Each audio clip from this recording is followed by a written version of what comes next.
y'all, what's up? Happy Thursday, and happy Halloween, y'all. What's going on? Hope y'all having a great week.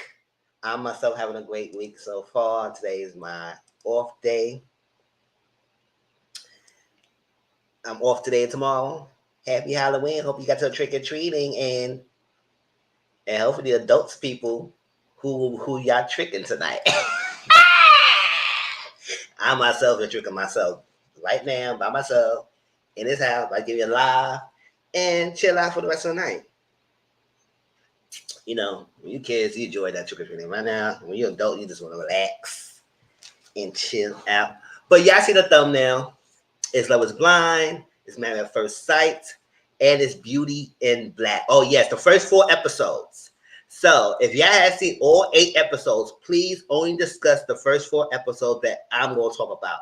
And then we're going to do another video talk about the last 4 episodes. All right, it's only the first 4. And we're going to get into it. So what's going on, y'all?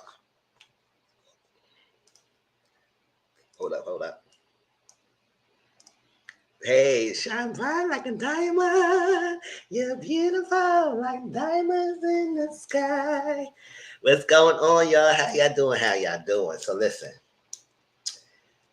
We're going to talk about these shows. And then I'm going to do another live tomorrow. Because y'all know a lot of winter time, I used to stay more home. I used to stay home throughout the year anyway. But, you know, every day I go out or not. So I will probably do a live tomorrow as well. I'm going to do some social topics tomorrow. Social topics. Because, you know, we have the Megan Stallion documentary I wanted to see and talk about. I think it was a Chris Brown documentary I wanted to talk about. I see if there's any interest in there. Keke Palmer did a little interview.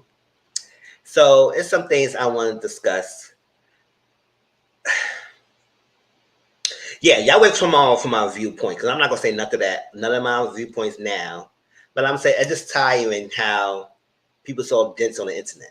And that's why I'm glad that I'm a small platform right now. I mean, eventually we get big, but when I do, I'm glad I'm not one who quick to respond to things and show things and discuss things because it's just funny how people just take the one little stance and just run with it and just can't get over it. Just can't get over it. And y'all know in my blue cup, y'all. If y'all know me, put it in the comment section down. And y'all people watching me in the bushes, welcome. We playing game. Appreciate you. Please make sure you hit that like button. Yeah, please sure y'all hit the like button. Y'all. If y'all watching me, y'all join me. Just hit the like button to show YouTube know they're supporting me. I appreciate all the people who've been subscribing and watching my videos. Even my old videos are still getting views and stuff like that. And even though, yes, I'm doing like a live once a week or something like that, and some pre-recorded videos every now and then. But, you know, try to get there and get y'all some content entertaining, you know. Y'all know this is my stress relief. Hey. So, let's get into it. If you come to join, please say hey. Welcome. And now we're going to do Love is Blind first, then Married at First Sight second, and we're going to do Beauty in Black third. So, that's the order. And let's get to Love is Blind real quick, and let's get that out the way. Because, to be honest, y'all, the reunion was whack. And I don't expect anything from the reunion. I really don't. Because at the end of the day, they're not going to really talk about everything that we want to talk about. They're not going to go deep with everything that we learned, even if it's on the show. Yes, when you're part of the show, you also have to bring stuff of that show out on media that's part of the show that brings light to the story. When you ignore that and don't bring that in there, don't ask those certain questions, it defeats the purpose of the reunion. And I don't care what y'all saying. All this, no, bring all that stuff up. Because if you decide to just bring yourself on reality TV show, that means you understand all this comes with the territory. So you are willing to speak on this. Speak. Don't grandstand now. Oh, it might be everybody get out of it. I said you'll sign up for the reality TV show. Don't sign up. Because people are going to have opinions. And Miss Ashley thinks everybody's so to your intelligence. No, you saw another intelligence thinking sitting here acting with that full bull crap explanation you giving us in that freaking reunion stairs today. And I didn't take no notes from reunion, so y'all don't get no notes from out of me for that part. I was watching that thing and I was on my tablet at the same time listening to what the hell they saying. Because most of the time it was bull crap. And also, they started this crap blast reunion when they started bringing back old contestants and giving their updates on them. I said, we don't need that. I'm sorry. If y'all like that segments of the old contestants talk about their updates and they past and what's going on in their life right now, follow them on social media or create a website, Love is Blind, and put those information on the website. Do like, y'all can make some money out of it. I don't know how y'all gonna do it. Create a website, put it up there, do like a little interviews. You don't have to create a whole new show, Where Are They Now kind of series. You don't need all that. Just put like a little interviews, talking to them, say like that, ask a question, then put up there, and see them there. But the waste, most of his thing, talking to some of the past contestants and what they going on in their lives, when you could have spent most of some of the times grilling some of these people on this current season and get to the bottom of a lot of these things. It's ridiculous. I'm saying all that, and I ain't even write the time down, but this is when I start talking about it. 45. It's ridiculous. I just enjoy it. Like, and it's not gonna say when I watch these videos, I don't have any expectations. It's funny how Melissa had a lot of smoke for Nick, but they ain't really had that much smoke for Ramses, who broke her heart. And yes, even though her mom was there and giving all that fake faces, I said, "What's good? What you there for?" Because at the end of the day, I don't care. And yes, I understand her mom was kind of right in the sense of Ramses' concern, even though I still don't like her delivery and approach. She still was like on him. It's like something about him that don't seem right. And maybe it's right. But it's so funny is that in interviews it's like that, Marissa said she went to him again. And he still staying his ground. I'm glad he's still staying his ground and saying no. Good, know yourself enough. If he buries you on national television, broke your heart, everybody was crying for you, not me. I was like, okay, girl. It does feel hurt. But at the same time, I said, I do feel like he should have, like, if he he had most of the doubts, he should not reassured her that he had no doubts that he was going to marry her, and then all of a sudden just flipped the script and said, "Oh, I talked to someone, and they let me know, I didn't realize how bad the ex were hurt." That's the ex. You left her, right? How bad she was hurt for my actions. So we can't be together. Your energy's too much. Energy too much. I said, okay, for the energy. And then, but some other stuff they did say that how they had conversation about the contraceptions. They had conversation about this, a lot of stuff on off screen, and they had a different, they had agreement, and then when you get on the screen, it was something flip. So I say yes. And both ends, I feel like yes, it was flip flopping. Yes, Rams is how he did it and messed up because he was so sure, and then all of a sudden flipped on his stance and thinking about himself. He needs to work on that. That's on him. But Marissa, I need him to have better insight and not falling and chasing out of the man who just give you the signs. At the end of the day, it was too much for both of them. It was too much. But however, on the reunion stance, would you deserve to give him all the smoke that you feel how you feel, instead of admitting the fact that you went back to him after the fact, or chase at them after the fact, or screen through this past year? You didn't have much smoke for him. You said we said a little bit. He said his thing. The mom was there. Try to say, even though I want to punch at the throat. I said, girl, do it then. He on the real stage, just run up. Girl, run up, go run up. Like, what you gonna do? All this threatening.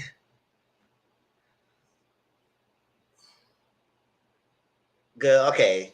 I got it. Okay. And everybody who watching me, yeah, I said Mizzle, I said nothing, Mizzle, nothing. Don't say Mizzle, nothing. Whatever. You there. Run up.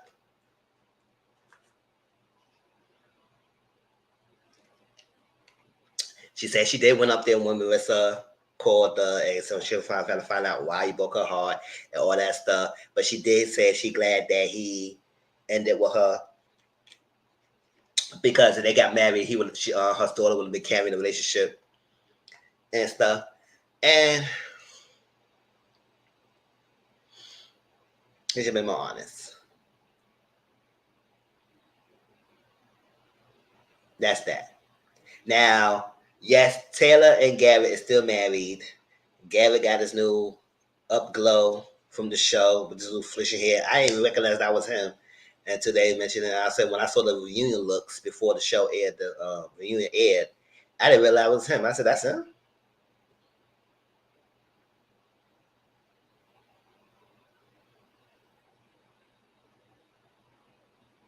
I guess. I didn't care for it. I mean, y'all probably did, but I didn't care for it. I said, okay. And, Ashley, yes, Ashley is still with Tyler. Yes, she is. She's still with him. And I was like, she said, we assault her intelligence. Who would know more, me or social media? I said, girl, social media. Because the same man stand by you could still lie a lot of the things. So how much you know? Apparently, she knew a lot of the stuff, or he came clean to some of the stuff that that was out there. I said, how you come clean? So you really okay? And I said, listen, we find out she's still with him. So you okay that he's a deadbeat and he just kind of disowned his kids? Because while he was explaining it, he kind of like make it seem like all three of the kids was by helping the girl out and create a situation of being there. And I have pictures being with my friends' kids all the time and make it seem like it was just that. He was not involved. It's like that. I said, hey, he stepped up and being a friend for that first kid. But I said not all three kids were a sperm kind of situation, donation scenario. Not all. The last two twins was conceived naturally. And they never brushed that up. They didn't even mention that.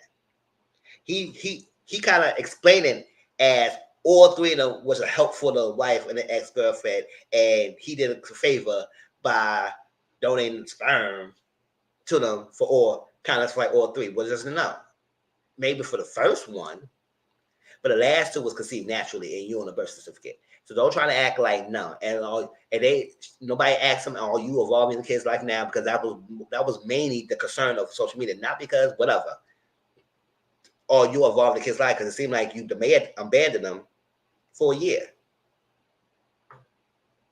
Yes, it's court documents. They didn't mention about no court documents that's brought up there. The child custody cases going on. None of that. And not that I expect they was going to do anything to them.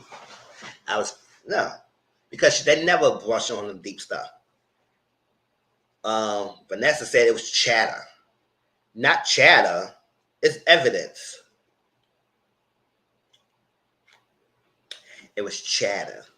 Goodbye. She said, I know, it's like that. Yes, he told me all this off camera, but I wanted to bring this on camera. And yes, I knew and everything. I said, okay, girl, go ahead, stand by your man. And stuff he was saying, oh, I love that she had this unconditional love. I know that. I said, yeah, because she was the woman that wanted to be married so damn bad, and she went to fairy tale ending, so she found a fine man and got what she wanted, and now she gonna stay by you no matter what the noises is. But I said, hopefully Ashley, because she said everybody's so gummy and Norman, also like that. I said the reason why they're saying all that because she probably knew, and probably she did know, and we probably didn't know she did. But whatever. The fact is, now you know everything.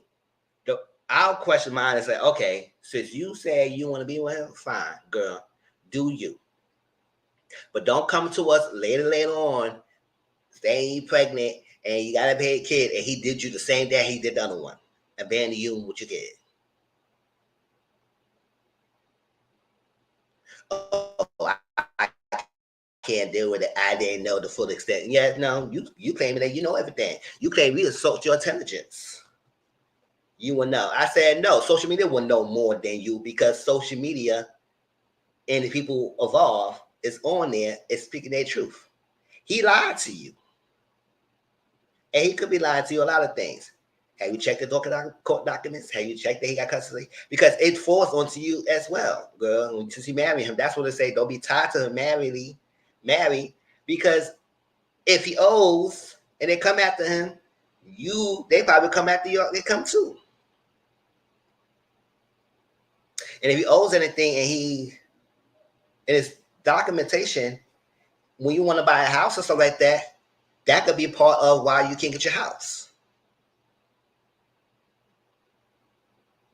I don't know. I'm not a house owner, But I do know sometimes they do look up all your finance and everything, and if you got any payments that you owe and stuff like that, they ain't gonna get you the house.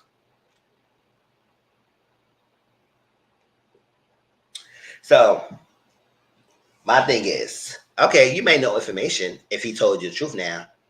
So did he told you that the last two was no sperm this situation and it was conceived naturally? I said fine. It's a year later. She should know that now. It's on social media. I know she know the noise.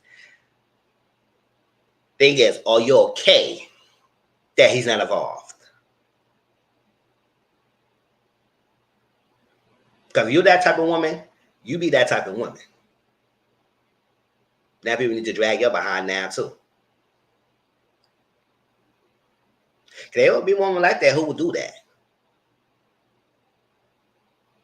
Oh, he's my man now. He's like that. He ain't gonna do that to me. It's all like that. I'm married to him. He's gonna do that. And he said she likes that. He like unconditional love. She give that unconditional love. I said, yeah, you saying all that because that's what you wanted.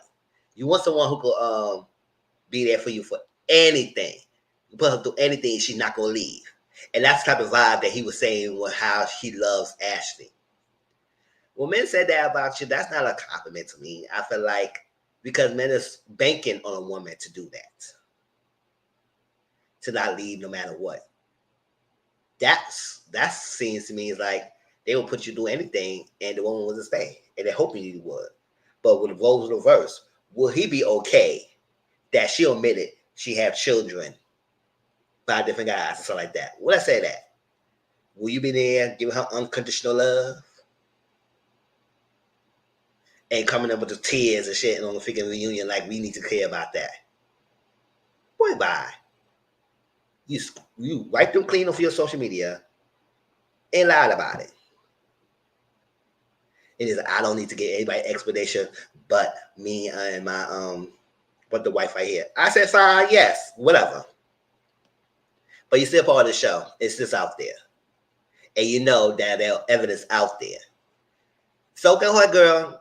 That's your man. Go ahead, girl. So when you old stuff and it garnish your wages, don't come up to us and say, don't come to us now. You made it very clear that we will soak in your intelligence. Okay.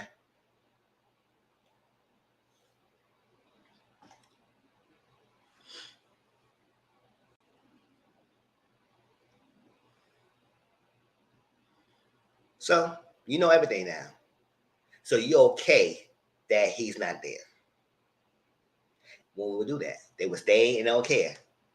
They can create your family because as long as you have your family with the man, huh? F the other kids, huh? Knowing that it's a possibility he could do that the same thing to you. And the other woman come up forward that he owes money.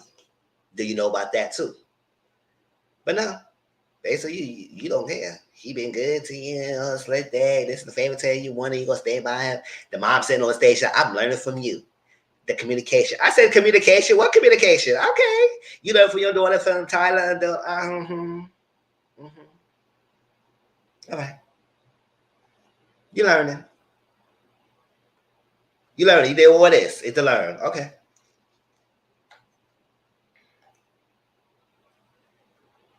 I mean, I've been talking to myself. I don't know. Hope y'all people come in and y'all give me your commentary because it seems ridiculous. Oh, I'm not gonna give no leg to that Nick and Hannah shit. I already explained how I felt. Hannah was terrible in her delivery, even if she was saying some things that may could be true concerning to him. She was horrible in her delivery, and she want to give her a half-ass apology. I apologize like that, and I don't care all this new look that she got right now. And what I said, good about your freaking energy is still shitty. When your best friend next to you, Melissa, say that, oh yeah, Hannah can be bitchy. Me on that, but she know we can work on it. She needs to work on that because she bitches me too sometimes. I said that's just okay to just be a bit to be bitchy, to be like that. It's my delivery. I'm very blunt. Being direct doesn't make you rude. It doesn't equal to rudeness. I hope people want to be blunt and want to be rude and try to say, oh, I'm a very blunt and direct person. No, you're not. You just want to be rude and nasty. Being direct and blunt doesn't make you freaking be horrible human beings. Have a decency and respect for the person. And I don't care about all this. He wrote that he want to be a famous person on Man, Love Is Blind. Cause at the end of the day, after the first season of Love Is Blind, everybody who come afterwards had someone with some form of fame. Let's be for real. After the first season, when we find out about this show and that there was a social experiment, that first season was about love because it was no necessarily about no fame because they all came to the show because it was something new. Season 2, 3, 4, 5, 6, 7, 8? No. Y'all all came there because of fame because y'all already saw what first season was about. Now y'all know how it works. Y'all can come to the show and have some sort of fame. Whether you find love in the process, that's fine. But don't come and sit here and act like none of y'all on stage. They come here for some type of being noticed. Because when you get on a reality TV show, it brings you notoriety. It brings you fans. Even people who might like you. It brings you options for people to come after you. You might have more people in your DMs and everything. You'll notice. Your social media status go up. Even when you're a dickhead or a B in the show, people still will follow you and your viewership will go up.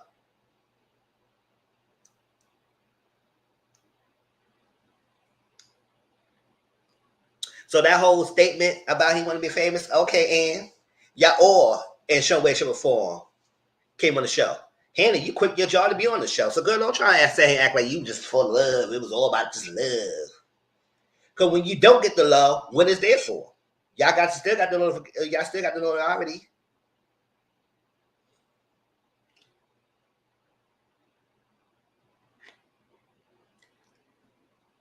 You might not be the famous celebrity, but you have some reality TV status.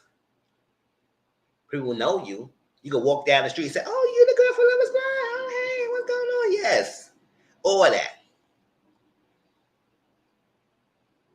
So that was irrelevant to this whole situation.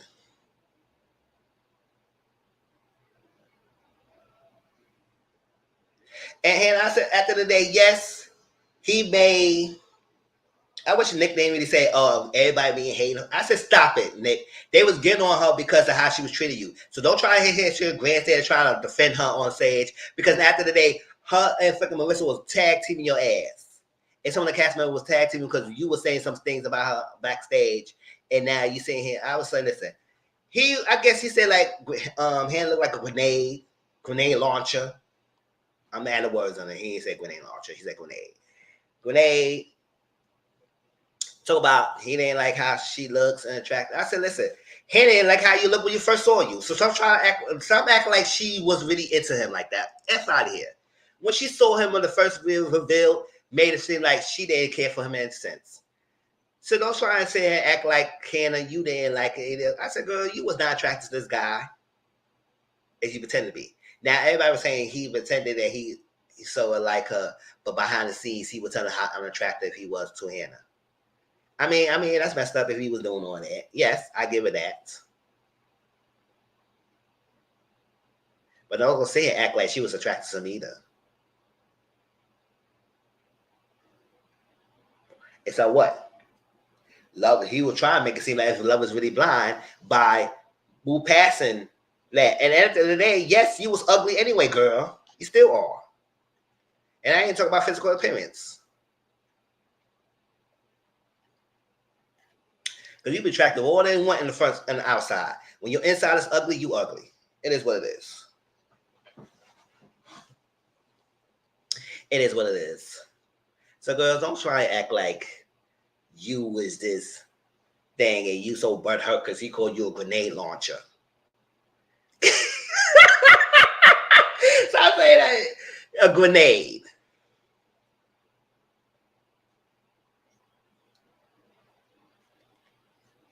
Remember, yes, it's wrong. And if he was telling to everyone behind the stage and she had to find out, yes, you should be upfront. You wasn't caring for her about her looks. She didn't care about your look. And they didn't even just touch on how she was blasting him about his freaking sex performance and how he was and how he is and like that. Girl, you ain't care for him like that, his looks wise either. So don't try and act like what he did was so detrimental. Yes, it was effed up. I say it. It's effed up. You shouldn't be saying it, spreading so everybody else to talk about it and trying to go on stage like, what did I say that? Who I talked to this? I said, Nick, excuse me. Nick, if you were telling everybody about how unattractive you was to Hannah, you should just be for real. Just as much she was not attracted to you, she wasn't, because we seen it. You wasn't attracted to her. Let's be for real. But you were trying to move past that and see if you grown to attraction, because the show is called Love is Blind. Is it really blind to go past the physicality?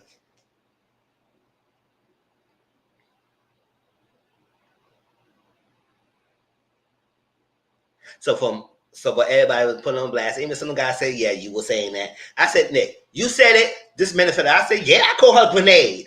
Because how she was treating me, and it is what it is.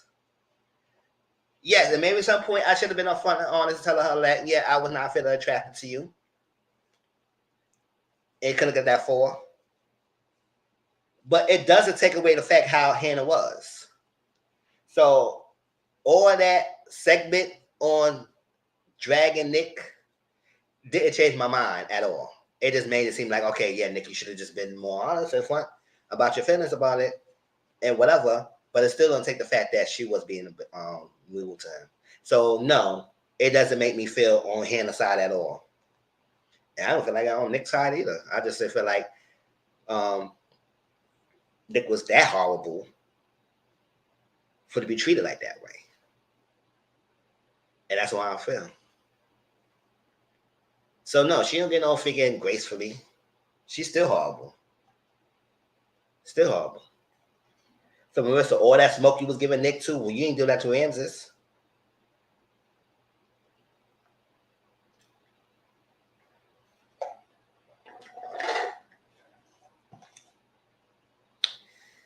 The whole Monica Stevens situation, we don't even know what was in the text. I mean, all he said that it was, they talked, he was at the sleep test. It was showed. He got sleep apnea. He was at the sleep test. Doing the sleep test, somebody was texting the DMM.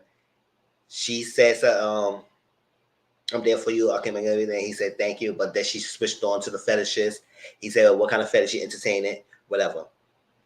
But I do understand when he was saying, like, no matter what he said, people ain't gonna believe him anyway. So, because they really had his, he was a deadbeat. I said, whatever. Yeah, he might be dusty. And yes, he should be texting, entertaining a person while he was in his experiment, all that stuff like that. But Monica, girl, I'm still trying to, I said, girl, you wasn't feeling him that much either. So I want you to act like you were so in love with this guy. I don't feel like you wasn't that attracted to him like that at all. I wish y'all all be honest with yourselves.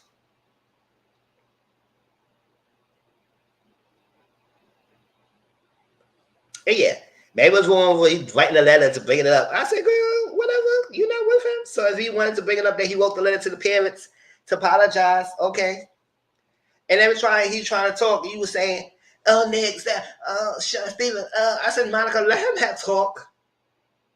And when he was saying, I don't know what y'all said, and everybody was quiet when he kept saying that, I said, yeah, because he was right when he was saying that. No matter what y'all saying, y'all ain't going to believe him. So, what's the point y'all asking me questions for? If you know you ain't going to believe someone, why you asking me questions? You ain't going to believe what I say, so why you asking? Asking. You don't need to ask.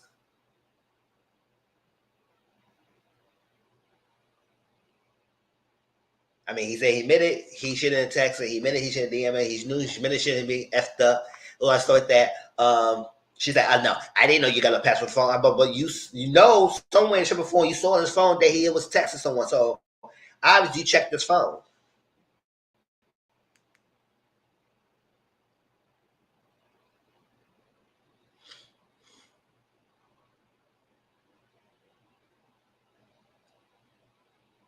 The whole Tim and Alex thing, I don't care. They were going back and forth. No, you lying about this. You lying about this. You lying about this. The whole thing is about how she felt about her family and how he reacted. How he felt about his family and how she reacted. And that's how it was going back and forth. He said he felt disrespected because the hand was on his mouth and would call a little ad bitch. I mean, people on social media saying you act like one, so I guess it's shoes fits. But I said, whatever. I feel like they both had some things that contribute to the failing of their relationship. It was an on 10. Because Addie was showing some signs to herself too. It seemed like she was not here for it. And not because it was him, because she had the qualities herself that didn't fit it for the show either. So I said, girl, yeah, both was all. At the end of the day, it was not compatibility right this moment. Yeah. It was not ready. And I was like, okay, yes, you feel how your father is, he was gonna thing, and you want to show, but you was the main one who didn't tell him about the experiment. You didn't tell him about the experiment. So how much you really care for your father and didn't tell him about this? And yes, he went somewhere and you feel like that you want your time and space. Did you tell him you wanted time and space? So I was like, I didn't get that clear with it because he said, no, you didn't tell me you needed that. So they was going back and forth, back and forth, back and forth. It was going in circles. They said, no, you lying about this. This didn't happen. This has happened. I said, girl, I don't care. Y'all not together. Y'all haven't talked since that freaking experiment. It's a year later. Y'all haven't talked. It's fine. It's done. And Vanessa was saying, maybe I need to talk to this person. I said, what they need to talk about? What do they need to talk about? It's been a year and they haven't talked to each other. So they don't need to talk about anything else. He got his version. She had a version. They cannot come to agreement what exactly it was. So, and it's the fact that we didn't get to see some of the stuff that we didn't see. So it made us need to speculate what exactly was happening. So, whatever.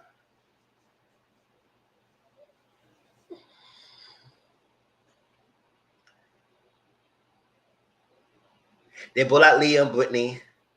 Brittany basically saying that she was uncomfortable. It wasn't so much about Leo. I think she just was uncomfortable with the cameras and stuff like that. And she just, it was so exposed. She was national television. And she just felt weird and awkward at the moment when, the revealed. It was so much of him. She said she wished that he would kiss her more so she won't come in with blank space because she was felt very uncomfortable. It wasn't because he wasn't uncomfortable. She said he was the comfortable part of that revealing. Is that it was the cameras and the producers, all that stuff she was uncomfortable with. So yes, they went to Miami and they are good friends right now. They talk to each other every day. They are better as friends than as partners. But she said some nuances. And one nuance to say he was like to drink and try to eat off her plate and drink out of her drink. I said, boy, eat your own food and drink your own stuff. What you try to drink and eat from my place for? What was this for?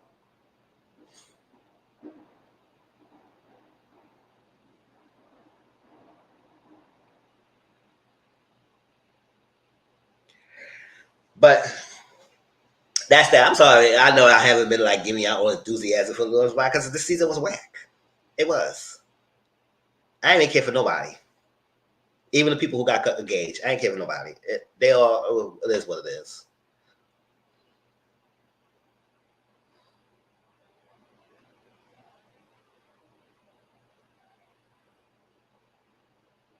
If anything I missed, y'all put it down in the comment section down below. If y'all want to talk about anything else. But other than that, we'll wait for next season and go from there. Whatever. Because throughout the review, afterwards, talk about some of the small things, some of the things that was discussing. They took a lot of parts of the time giving us updates about past successes, even someone who was from season 1. I said, girl, bye. What the hell we need all that for? Congratulations. Good night. Let's go on Married First Sight.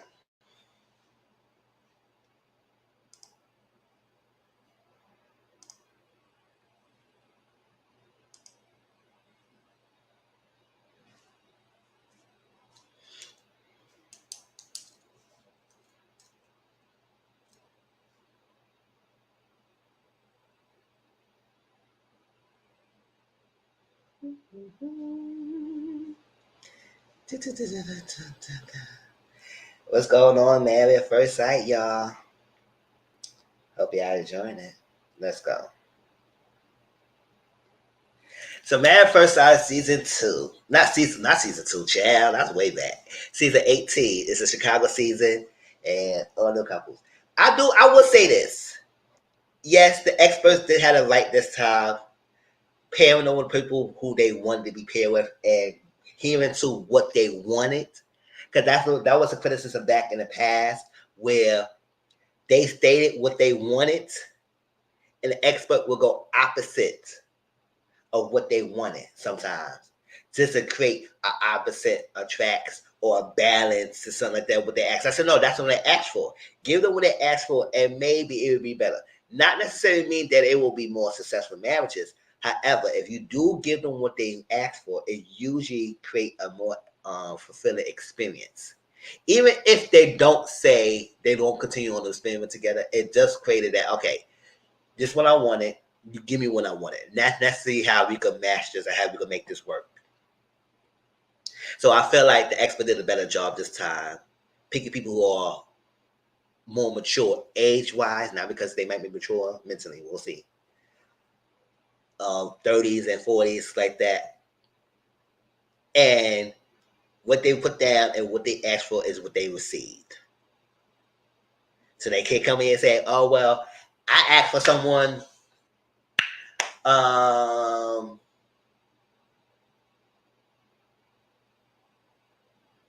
6-figure income. And they gave me someone who got 6-figure income. But I asked for someone who got 6-figure income, and they gave me somebody who worked for McDonald's. Like, listen, nothing wrong with McDonald's. But, like, yeah, that's not going to work. And that's what they would usually do. Ask someone who's independent, who financially stable, and they get someone who lived in the basement and had no income. I said, how do you get this person married and had no income? Like, what was this? Set this girl up. All financial troubles. She want an independent man who will financially secure and to be a provider, and you get someone who didn't have no work, who was working. How did the person go provide and can't work? They're not working. That's what they usually was doing in the past. So I said, no, they do the better job with the parents. So we'll see.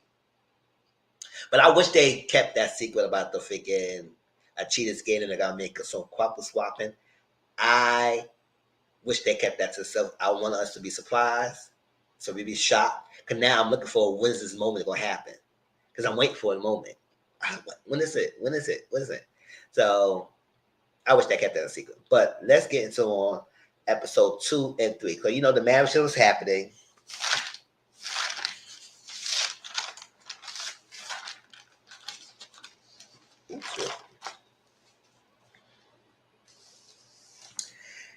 Everybody was getting married because at this point, episode 2 or 3, 1, 2, or 3 was mostly about telling the family they got married at first sight.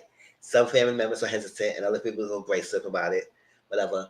And go through the process of the marriages. And I'm glad that they cut down a lot of the footage of saying about the family, telling them about all that, and they kept that. They cut a lot of that footage out because they usually want to wait a whole episode just having us sit down, having a talk, you know. So I said, no, let's go straight to the marriages. Let's go on. So I wish that was great. So everybody getting married, and then give you some details what I say. So Alan was very happy he saw Madison. So this, if y'all don't know who the people are, there's Anem and Ketchy. We got Michelle and David. Then we got Carla and Juan. Then we got Camille and Thomas. And then you got Madison and Alan. It's like that. Some of the pictures just might be far away, you know, whatever.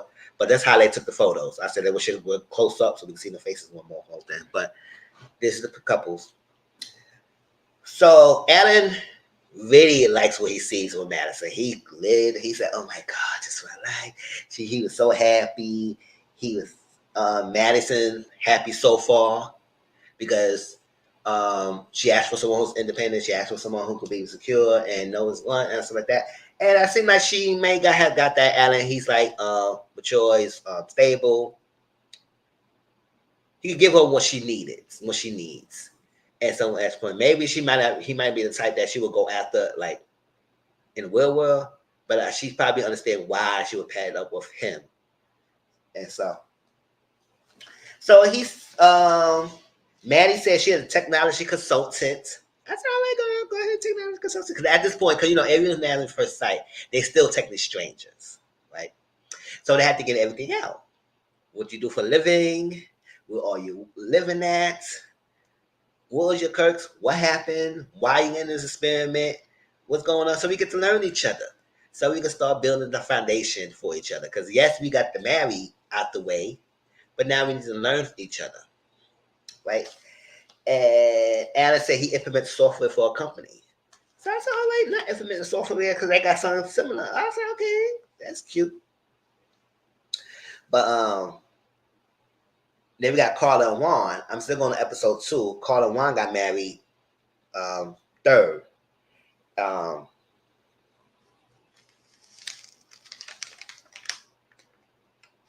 Carla said she's not nervous. Carla said this is the universe. Carla's like she just go with the flow kind of energy. Like this is the universe is telling me. I got nervous. I'm not nervous. This is what I wanted. And I'm glad I had married first sight and I'm here. And she's trying to embrace the whole experiment. I said, I know that's right, Carla. Go ahead. Juan said he just feel natural to him. I said, okay. It just feel natural to you that you on the show and you gonna get married to your wife, and I said fine. So she got a letter from her mom because her mom and her dad not there because her father is not really a camera person and being there in video or TV and stuff like that. So he didn't want to be involved, even though he does social support, but he's not like that in front of the camera. So he not there, and mom's respecting the pops to say if he's not gonna be there, it don't make any sense for me to be there. So now her parents is there, which is like kind of sucks. But her mother gave her a letter from away and stuff like that, and the father didn't want to be on camera, so that's why he wasn't there. So Carla says she's a hairstylist, she's a Pilates instructor, she a sound healer. She said, yes, I just like the healing in the spirit, in the universe, and all the extra jazz. And he said, okay. So Juan said he just has a construction companies. He has a tech and a construction company. The tech company is more because he created a social media app. I don't know what the app is named, but he created a social media app to, I guess, to create some conversation with most people. So we don't know. Maybe we'll get the name later on, or people who might research could tell us exactly the name of his app. But he also said he's also do sales job as well. So because of that, he like to go out on the weekends. And he always tell her he like to dance, so he wants someone who can be able to dance. So the culture, and I see like it may be a good match so far. Then we got Enem and Akechi. This one I said Enem and Akechi, right? Because Akechi is something I'm keeping my eye on because he did mention that he auditioned for the Houston season of Married at First Sight. He was not chosen there, so when they had Chicago, he moved. He went to Chicago.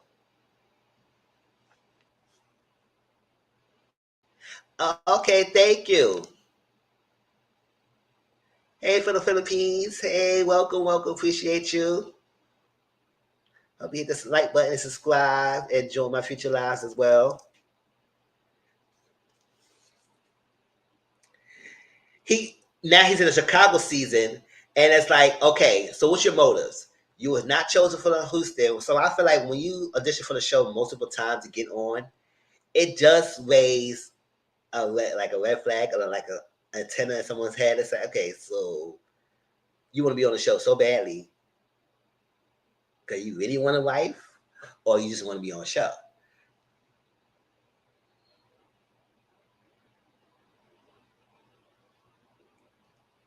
So it makes sense because you was in Houston. You didn't make it to Houston, so you got to Chicago. You moved to Chicago.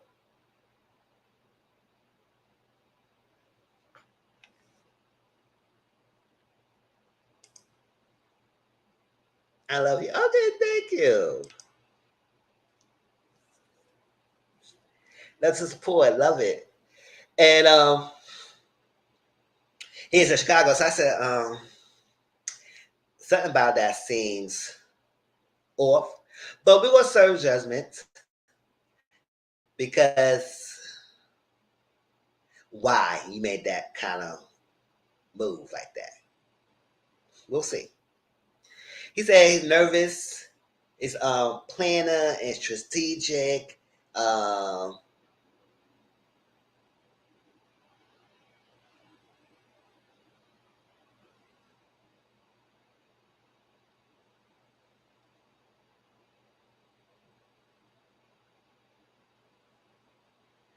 yeah, and them said her mother supports like because she said the culture is arranged marriages like that, it's no like big deal about it. But I feel like the issue was it's public. It was a publicized of it, and I think that's the problem was of making it public that she got married first sight. But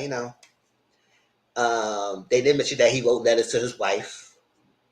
He wrote letters in his past because he just what he always wanted. He wanted to be married so badly. And everything. I said, so what's going on? So why? And like, because I do remember I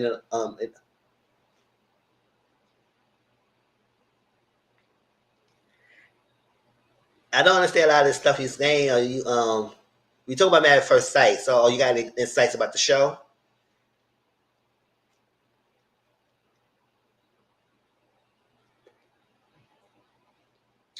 But he always like well that's his wife and everything. But now he's kind of hesitant about things. So it's understandable. You're on the show, and but you want to be on the show so bad, so you don't hesitant. But it's you don't know what's going on. She wants a leader. She wants a leader. She wants somebody. She's been always career focused, and she just wants someone to be loved. She spent a lot of her years in her career. Now she's ready to down and focus on her family. So they gave gifts to each other. She's ready for anything. She said she's ready. Um, for anything at this moment. I'm ready to go all in. I'm doing this. I'm full force. This is what I wanted. He does education. He's a college counselor, and she's a nurse practitioner. So what's going on with that? And then we got Michelle David. Uh, we find out David lived in his parents' basement. Only lived with his parents. It's a choice. It's not like he has to do it. So I explain that more details about the house, about the thing, why he's in his parents' house, stuff like that. But I said, oh, child, because I know this might be an issue with some people, because it's like some people feel like when you live in your parents' house when you're grown, it's like wrong with you. And I said, that's not wrong with that, because you know how economy is crazy now. Unless if you not supporting yourself and you just let your parents do things for you and you being a bum, and then that's gonna be an issue. When you move your parents' house, if things don't be done for you, and that you can't do it for yourself.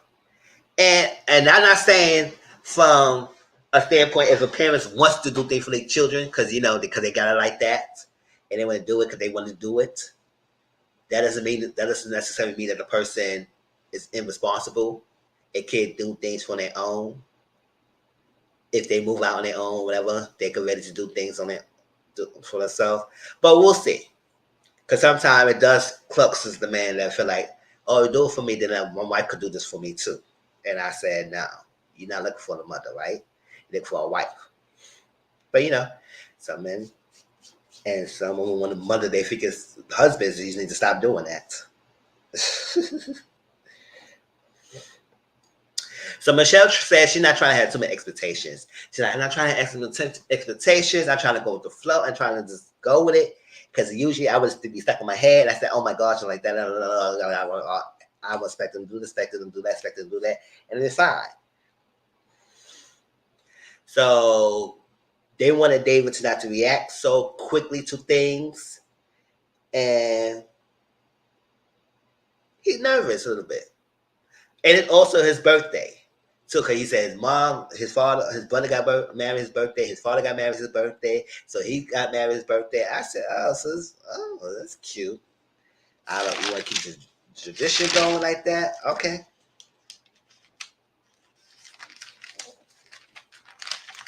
So the wedding's happening now. All the weddings is done, and now we get to the degree. This one they go to the other reception. This one they start meeting the other spouses, family and friends, and they get information from them.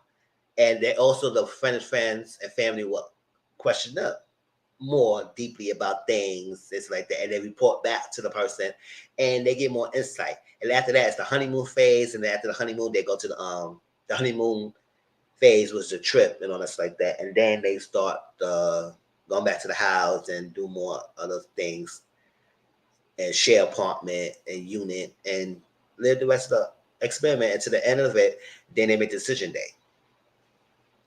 So Michelle and David. So they got married, and then all of a sudden,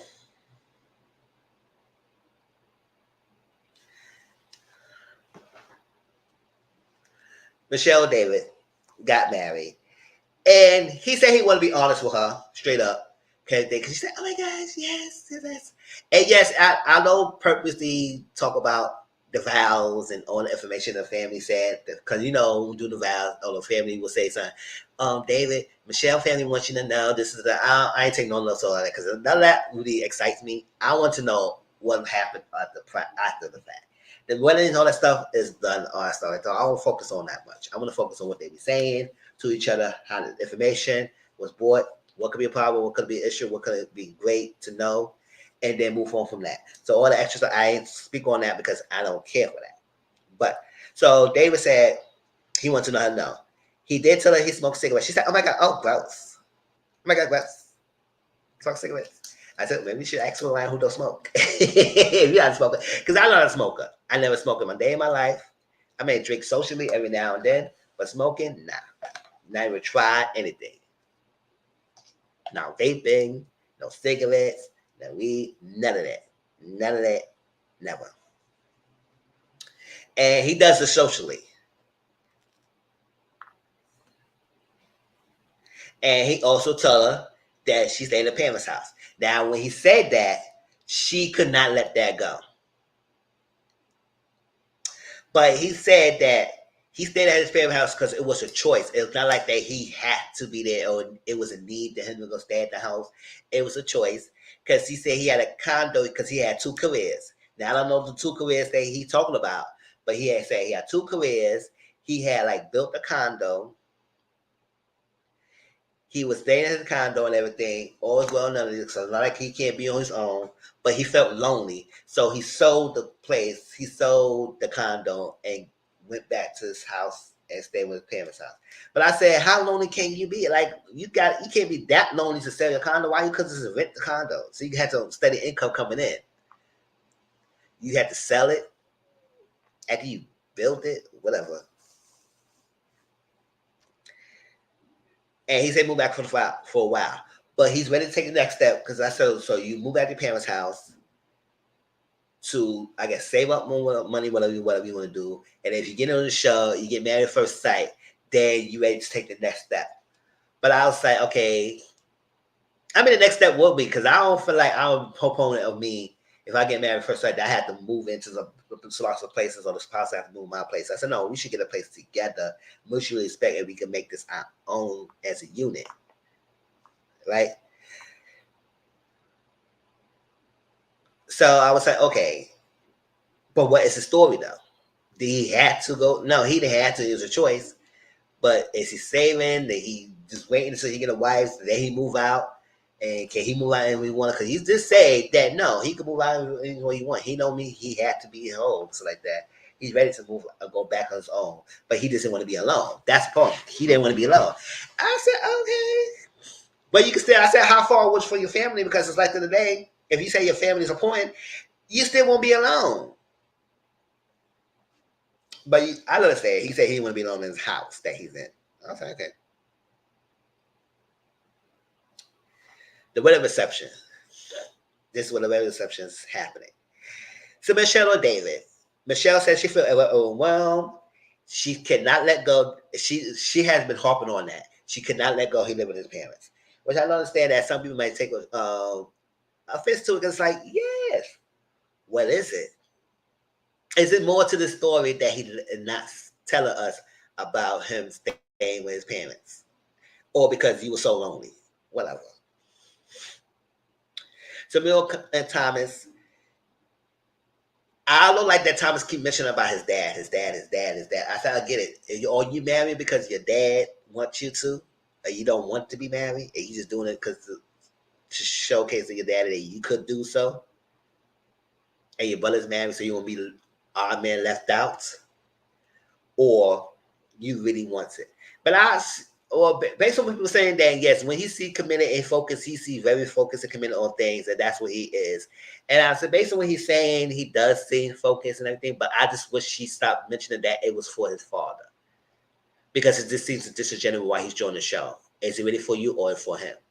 Even though his father's not around, but still, do this for yourself.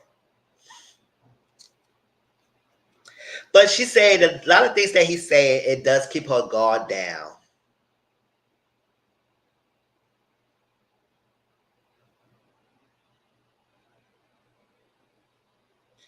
It just keep her guard down of, because she usually have a guard up about things, but it's down for the time being and whatnot. But she's but he does say he's very particular about things. And she says she needs that. She wants that. She's happy that she got paired with someone who's very particular because she probably needs some order herself and structure. And she likes that. And he never been married, but he was in a relationship with someone for 9 years. And that ended 4.5 years ago. And she wanted to know that what was that? Like, if you was in a relationship for 9 years, it make her feel kind of hesitant about like commitment. So what make you feel what make you feel committed now that you wasn't committed before? Because it's like maybe she wanted you to marry us. Like 9 years, that's a long time to be with someone and they want to be married. Sometimes you keep a time limit, but so at some point, like, yeah, you would have to know so much before. But he did. It did was mentioned that he doesn't when he felt it wasn't the same. Instead of expressing that, he went out and stepped out instead of explaining to his partner about his feelings and everything and what was going on. And that probably led to him stepping out. So now he said he does go to therapy. He did get help on that. He really wanted to know what made him let to step out of a relationship instead of going forward and working out with the person or leaving the relationship. Even though he felt something differently in the relationship.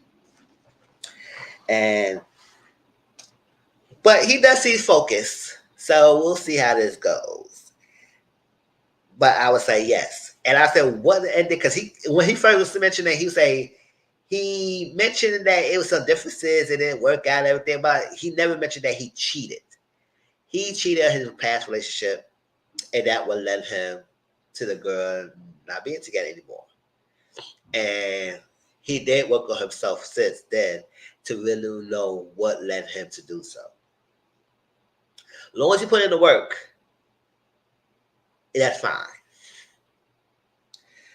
So Carla and Juan. So Carla said she didn't even care about money. She said, I don't care about money. The money is like energy, and there's too much energy, and I don't care about money. I said, you said that, girl. Well, you actually need it. Because I said, when people say that I don't care about money and stuff like that, I said, girl, so what's going on?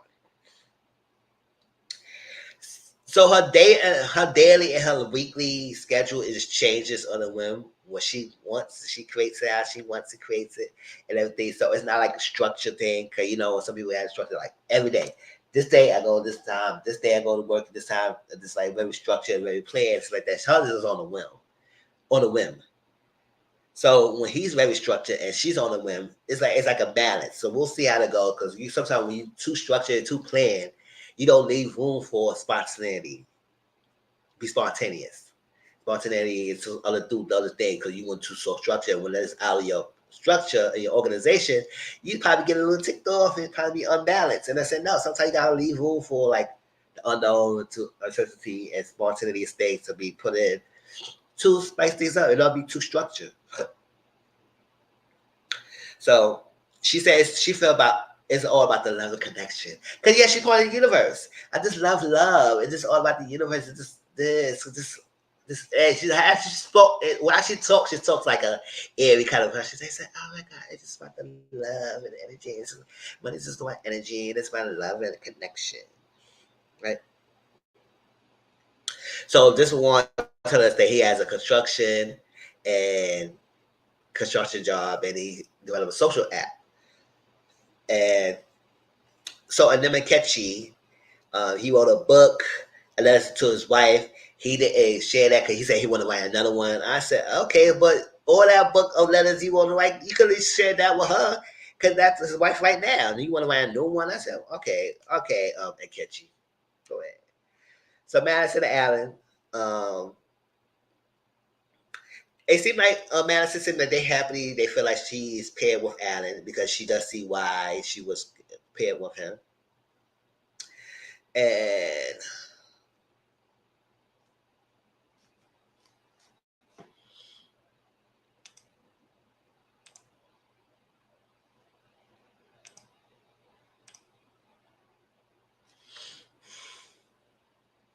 she was paired with him.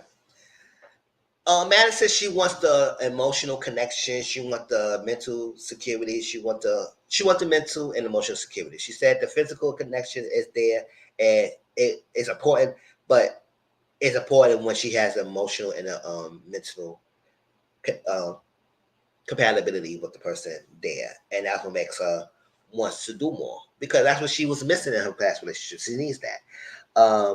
Alan did mention that he had his parents were in a custody battle for 14 years, so I think he wants that closeness and he wants that niche family to thing because his family going back and forth in custody battle for 14 years. It does something to the child. It's like 14 years. Mother and father is bad in the court, which I don't understand why it dragged out for 14 years because the father was very wealthy, his mom was not. So I was like it's making me feel like Sion, his father, like, come on, now why are you dragging this woman, the mother of your child, to custody battle for 14 years when you know you can afford it and she can't, and it's a custody battle for 14. It was ridiculous to get that long for custody battle. It's like he probably wanted to punish the mom. That's why I felt like. And Alan's huge. He's a huge advocate for mental health. That's what he says. And he was in a relationship for 4 years, but he said he ended 1 year ago because he made him feel like ish. It's like, oh, if he was home 9 minutes late, so like that, he needs to bring a receipt to the gas station because I was like, all that stuff. I said, boy, so when people do stuff like that in a relationship, I said, I don't know. That's not your child. It's your partner. Whatever. 9 minutes. Okay, got a curfew. Since when I wish somebody give me a curfew. Don't give me no curfew. However, it needs to be courteous and respectful, not to come on all hours of the night. It's like that. No.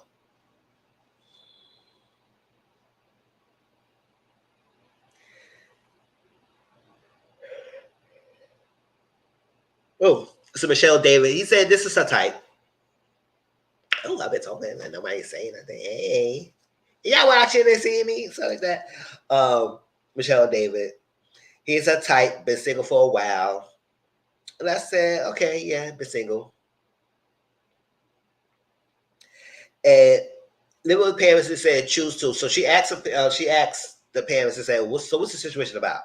And he said he's ready to move on. The door's always open because most parents are like my mom was like that. Even though I'm 30 years old, I'm here where I have my own place. She said like he always could come on. I always gotta have my door open for you. It is what it is. I'm not gonna never shut you out. And that's what it is. So the door's always open. He very honest. He is big on honesty and loyalty and stuff like that, trusting. And he just wants to be honest because that's why he was so straight up forward and tell her things before someone else will tell her. He wanted to tell her first. She said, "I appreciate that, but it's kind of to make us hesitant and kind of nervous." And she likes to be treated special. That's what they told her. He likes to be treated special, give her flowers, but she needs her space. She needs her space. And she sometimes don't know open all the way. She's not very open fully. So she kind of guarded in some way, shape, or form. And I said, okay. She's a dreamer. She's a dream girl, boy. She makes it happy. Yeah, yeah. She's a dream girl. I think it's a helpful balance of her being on a woman. He's very structured. And she flow with the plump. She go with the flow with no plans. But they say that he does. He does have plans. And he used to jump the relationship before and really realized that people was not compatible with him. I said, why you always want to jump in the relationship so quickly? And that's something to work on. So that's what probably getting on the show. And she said she could be blunt. She needs to work on that, her being blunt. But the Warren family said it will be a struggle if y'all don't work on that. Work on trying to be direct and bluntness and working on being considerate of each other's feelings. And because at the end of the day, being blunt doesn't make you rude. It shouldn't. bluntness don't equal rudeness. And that's what problem people have. They feel like, oh, they blunt. They had to talk to someone any kind of shape or way form. And I said, that's not how it goes. No. So Camille Thomas, Camille says she would she loves the fact that she want a partner that is close to her family because she is close to fans and family. Because they would say, how do you feel? Because, you know, the brother Thomas, Thomas' brother, the twin, Tim, was like, we are very close. We do like barbecues, we do a lot of family things, or social events, stuff like that. How you feel about that? She said she would love that because she likes the closeness to the family and friends and doing things like that. She wants that unit. So I said, I'm glad they paired her with someone who had the same similar values, families, and get to know each other and events, and they coming together and do things. So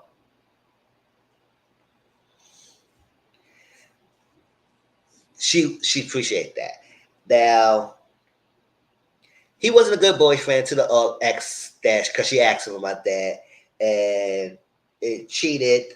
He no Thomas was talking to her friends, and he cheated, and he did 6 month therapy, and they did tell him that he could be closed off and he didn't express it. That's probably the reason why he did what he did, because he was expressive. He needs to be open and say what he's feeling and not be closed off about it and talk it out. Talk how you feel.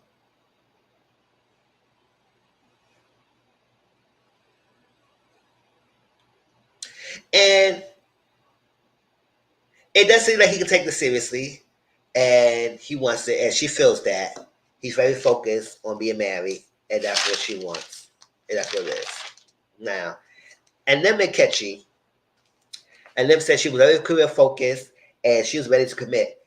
Um, he said he was cheated on in his past relationship, and he became very guarded. And so when Akechi was talking to a Nim cousin, now a Nim cousin was doing a lot of grilling, and he did ask a lot of legitimate questions. It came off abrasive, so maybe he should have just became too hard. Because at the end of the day, you grilling this guy while he on the show, but at the same time, you should have grilled your own cousin why she chose to be on the same show that he chose to be on the same show, Married at First Sight. So at the end of the day, are you grilling your same cousin this whole degree of burning questions of what the murder for being on the show? Because I know, yes, you don't want her hurt and everything, but at the same time, she chose to be on the show just as much Akechi is. So if you grilling her the same degree you grilling Akechi, it's fine. However, I do agree some of the questions he asked because it wasn't legitimate. You was in Houston, you moved to Chicago to be on the show like that, or you plan to go back because of the connection of that. I said, well, and them as want to go back and want to move in Houston with her husband, that's her decision. But yes, you move from Houston to go to Chicago, or you do want to go back home. Why you made that move over here to Chicago to do so? Are you gonna stay? What happened to your old relationship? How did it end it? And he said it was a mutual agreement.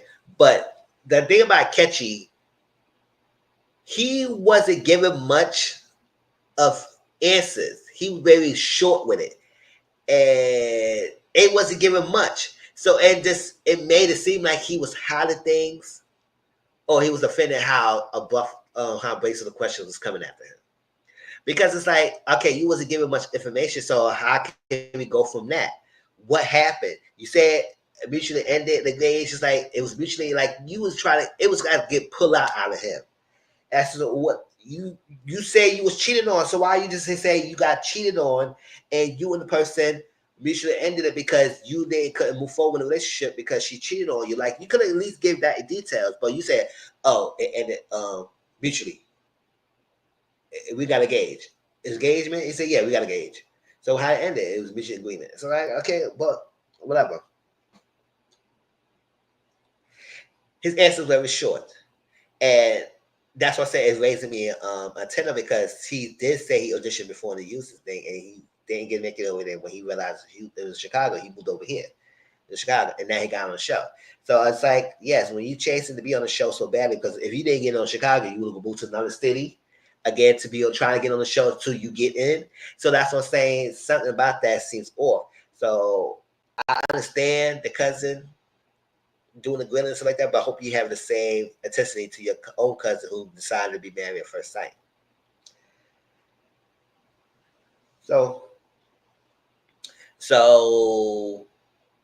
the friends of Camille did tell Camille that the cheating. One of the friends was trying to make it seem like, oh, he cheated and that's that and all something. But the other friend, because she's trying to make it seem like that, oh, he cheated and that's what's going on and all something. Because that's she said yes, no, every now and then she like thing.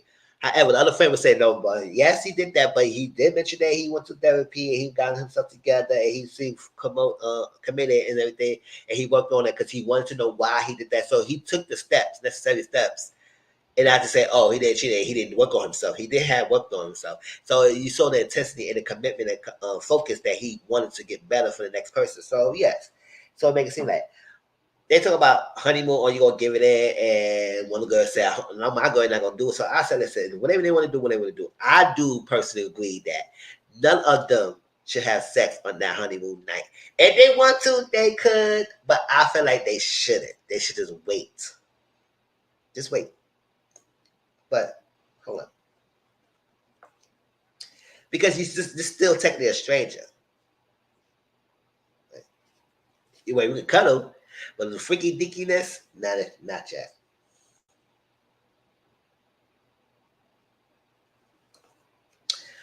But Madison didn't know about Alan's family struggle and how much is that, because Madison said it was a red flag she got from Alan is that he could be too accommodating and too loving, and she don't want that. She don't want someone who would be too accommodating, because it's like you want to have your own mind sometimes and have a balance and leadership. You need to kind of too limited. It's like, okay, is you just doing it because you want it so bad? It's like a thing.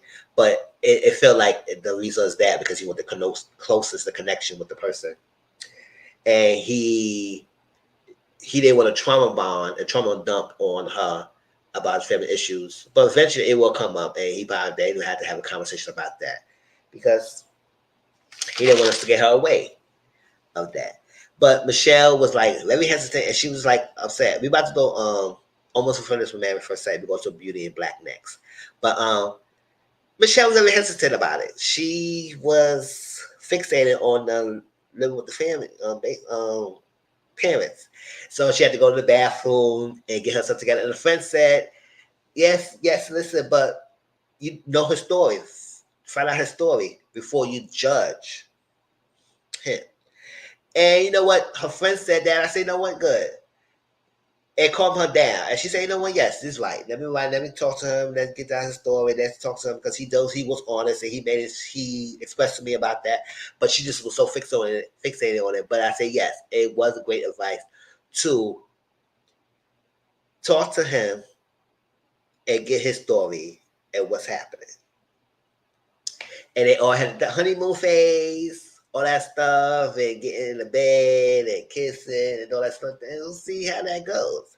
And then from there, this is what it starts. The trip and all the drama. So can't wait for that to happen. But that was Married at First Sight. Hope y'all enjoyed it. It was giving you all the details, I know, but it gonna get better. Hopefully. All right, Beauty is Black, and let me get out of here.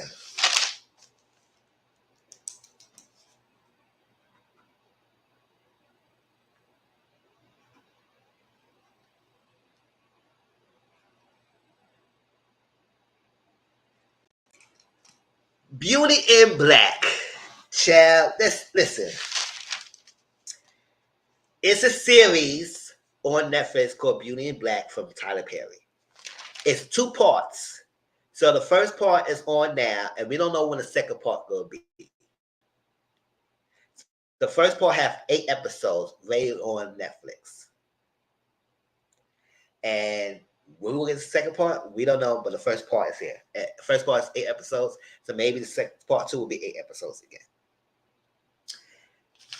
Beauty in Black, the storyline direction is cohesive. I'm gonna say it's cohesive. Some things was like, okay, really. However, it's not too bad. But some points just make it seem like, okay, whatever. And I got some opinions. And I wish people was here to comment with me. But if y'all still in the show and y'all want to make a comment, put it down. Make sure y'all put it in the comment section down below so I can read your thoughts. Because I would like to know how y'all feel about the show. Like, seriously, I really would like to know if y'all watched it. I want to talk about the first 4 episodes, and then I'll watch it again. I watched the last 4, and then we can do another video on talk about the last 4 episodes. Okay. One thing about it, some casting people I was not feeling, especially Body. At the end of the day, I don't know. Whoever cast Body to be the bottom B for Jules, to act like she's running the strip club is whack. She's not intimidating. Her delivery, her lines is like, what the hell's going on? She doesn't sound threatening. So to make her this kind of like a Lonnie type character for the Players Club and think she's running thing and then somebody gonna be scared of her. So like I said, girl, you is not intimidating. That the Linda character doesn't make any sense. I said you don't need to not have them when you have a freaking Body. Because her character don't make any sense.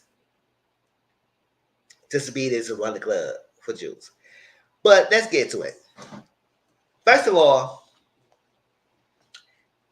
it's a lot of cursing. Bitch this, bitch that, bitch this, bitch.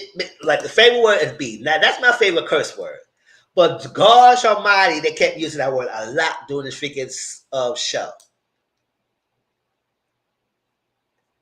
And I said, first of all, that's one thing. And second thing, why everybody so angry? It's everybody's mad. They cursing at each other. I was like, oh, even the first freaking 2 minutes of watching the first episode, we just got into it. It was no backstory. It was just straight into it. And somebody's already mad and cursing someone out. I was like, oh my gosh. I said, can we ease our way into it? And why are you so mad? It was like, bitch, then fuck you. Get out of here. Give a kid. You shut the fuck up. Take the fuck up, bitch. And this, I was like, oh my gosh. It is way too much. So, and another thing, we get a lot of scenes where people going back and forth and we get their names. I said, can we get their names? If it's not for me to put the CC, because I put the caption so we can understand what they're saying. And sometimes they will put the character name who said the lines. And even down the line, even at the first scene, we didn't get the names. We go through the names like the next scene or next episode. I said, okay, now we know who this person is. But when you're watching it, and I think I probably understand why he did that way, because it's like the storyline flowing through. So as you get to each part, more parts of the pieces is connected to each other, and it gives you reason why this is happening, who is this person, and what their connection with this person is, and whatnot. However, it made it hard because it's like we get seen with someone and we don't know what the person's names are until later on down the line. And I said, it's ridiculous. Because the first 2 freaking minutes of the freaking episode, this guy's berating this chick, and she said, I'm sorry, and it's like that. And he said, you can't do nothing right. And this is that. And this is like, you can't do right. And I told what you do, and you can't do what I want to say. I said, boy. Meanwhile, he up here sniffing. He's sniffing the substance. I said, boy, you don't got my face. You up here trying to sniff something, so you trying to tell me what you disappointed about me of? We up here sniffing and creating your life away, and you be on Vatic, boy, bye. You got no saying on me trying to tell me. So we got somebody named Roy. Roy is the one who's sniffing the substance, and he is berating this girl named Kimmy. Kimmy came and she didn't wear what he didn't like what she was wearing. It's like that. But I said, girl, if you don't like what she wearing, maybe you should just buy her stuff what you like and have her wear it. Especially when we find out you were trying to make her a standard side piece. But I said, but why are you doing all of this for a side piece? I said, first of all, if I want a side piece with someone, I would not have someone trying to talk to me like that. First of all, especially when you marry, when I held the call, especially if you marry and you don't want this out to your wife, boy, you are not going to talk to me like that. You should hold the power.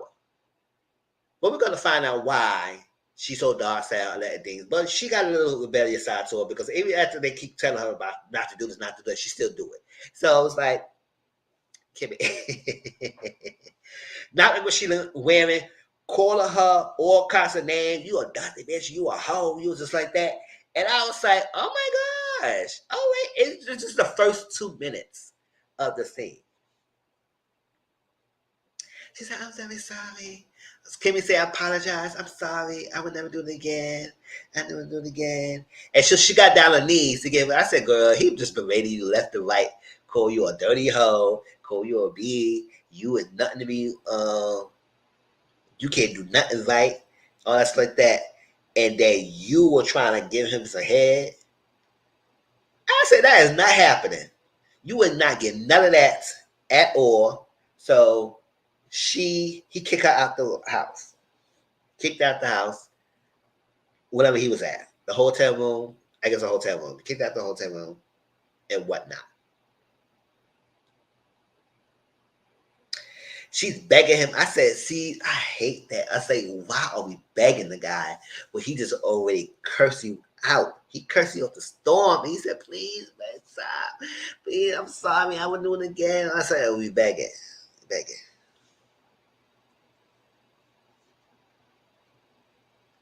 And Kimmy doesn't know the guy's name. Doesn't know his name. He wants you to be a side piece and you don't even know his name. Because Kimmy was talking to her best friend, Rain. Because Rain and Kimmy works in a strip club. Use what we got to get what we want. And what line that came out from, y'all?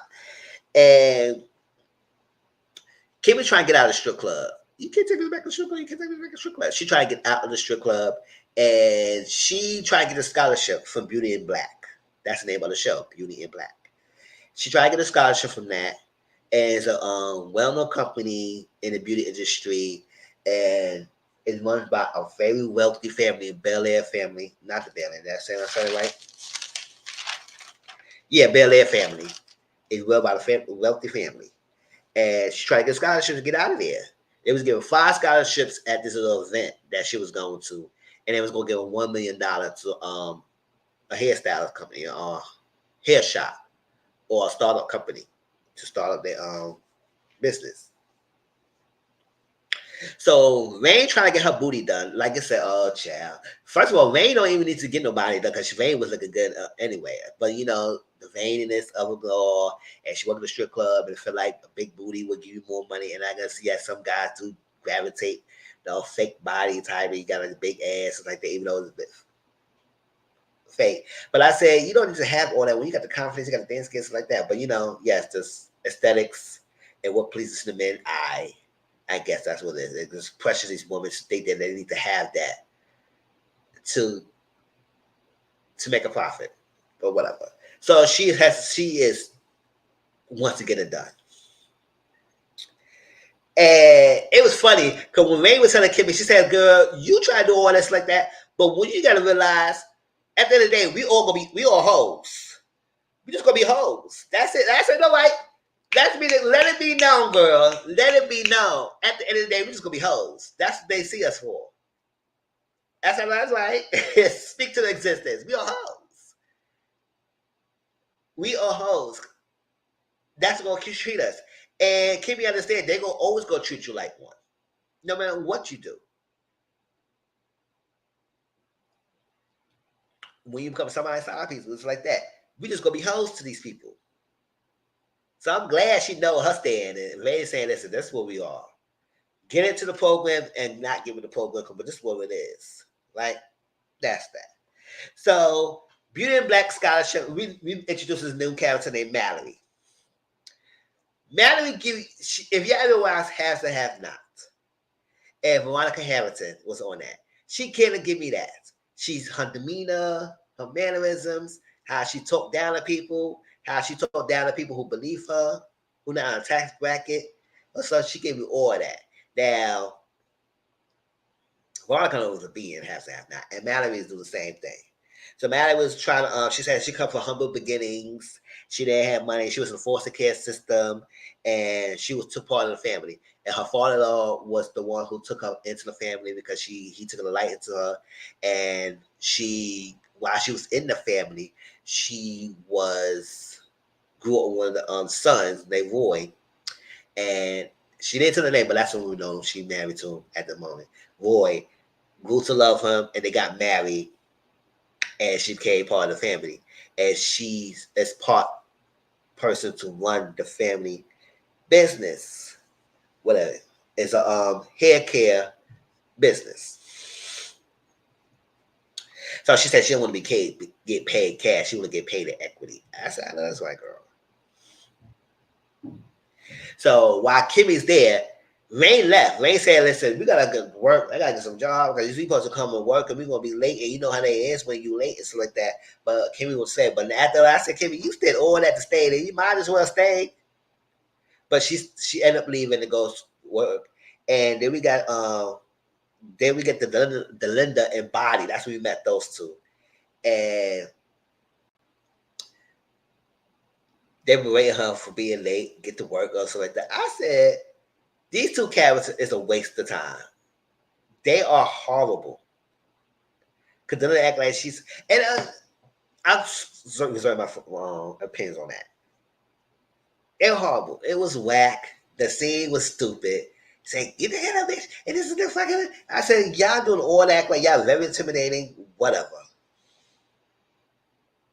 That's that. So Rain is nervous because she trying to get her body done. She getting body because body got her body done from this woman named Daga. Daga, you know, T.S. Madison played this girl named Daga, who was the one who made Body's body the way she is. And Body is Jules' bottom bitch. Now, Jules is the head of security for the Bel Air family. We find that out later on.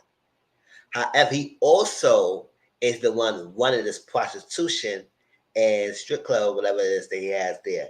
So he got the hoes working there. And it's funny how Delinda and Body also work for Jules. And he like get women who was in trouble in the system or about to go to jail, and they saved them from going to jail by having them working for them as prostitutes or pros and hoes and everything and strippers, whatever they want to do, and they got paid their debt because they saved them. So by they paying their debt, they have them working for them, and they had to give them their money. So Body and Delinda was the same way, and they act like they made it big because they pay they debt, they do whatever they do and pay them back. I said, well, y'all still working for him. So it's one thing y'all pay your debt, but y'all out of it, but y'all still working for him. So what make y'all so different from other girls or anybody else who comes from behind you? Because y'all doing the same thing, y'all still there. So because y'all running things doesn't make it seem like y'all running things anyway, because you still gotta y'all all still had to report back to Jules, who runs this, and he runs y'all. So y'all don't do whatever y'all to do, and he gets on y'all, and y'all get on the girls. I said, but y'all not in no different boats. So to make it seem y'all are hierarchy because of what? Because I said y'all all still working for Jules, and y'all all still got to pay your dues. So acting like y'all better than anybody else, boy, bye. So Body hooked Rain up with the girl Daka. She said she gonna do it tonight. This is it. You got the money. Rain is kind of getting nervous about it. And Body says, stop, girl. You know I got you. I said, it's going to be good. He said, well, you going to make the money. You got what it is. And I said, Rain is good what she is now. She don't need no extra body. She look better than you, Body. And Body, oh, girl. Just because you got a big old wide hips and everything, look like you better. So Kimmy got a VIP. And Kimmy was like, hey, girl. All right, she got a VIP. I said, oh, she got VIP already. Then we met this guy. We found out his name was Horus. We didn't find out his name was Horus that then. We found out his name was Horus later on. That's what I'm saying. We didn't get these people's names till later on. Sometimes it makes it hard. Because we have a whole scene. She talks to someone and we don't even know their name. Horus. While she dancing, right? He didn't want to sit on a VIP chair. He wanted to sit right there when there's an opening in the curtains. And she dancing. I don't know what the hell she's doing because she was like,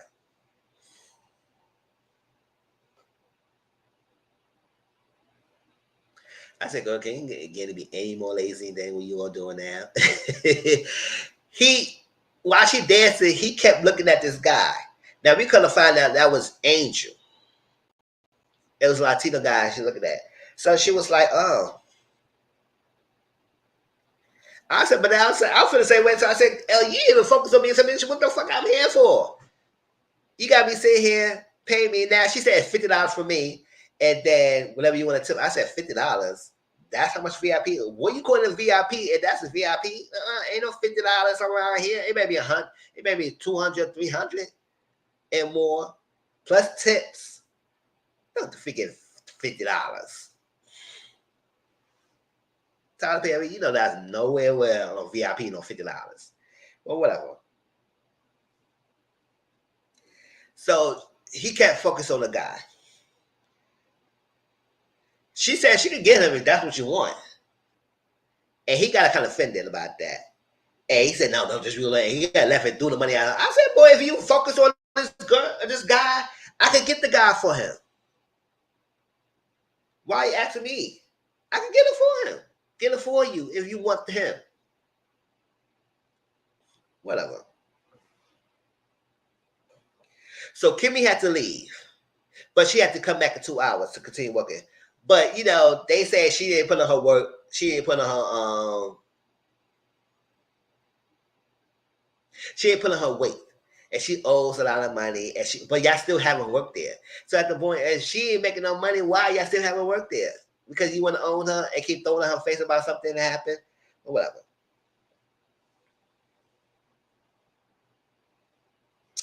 So she had to get on a call. Juice is pissed. Now, we gotta find out Juice the one who's running all this operation, the holes and all this like that. Even though he worked for the Bel Air FM as a head of security. I said, So he pissed because the guy connection she had Kimmy connect with, which is Roy, is mad. And she said, you gotta make it up to him because he's pissed off, you're not doing anything right, and you don't fucking stuff, I'm gonna beat your hand and stuff like that. He kept making all these threats. And I said, boy, if you stop making threats and to fucking do it, because I was getting upset with his character. So I said, you keep making threats to this girl. She kept defying your threats. What you gonna do? Let's see it. I'm not gonna let us have this talk again. I said, but you kept having the talk. You really had to talk. So I was like, that was another thing that was annoying me.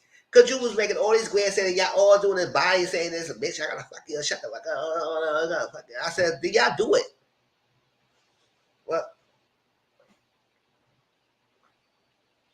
so we're gonna find out why she is had to do all this.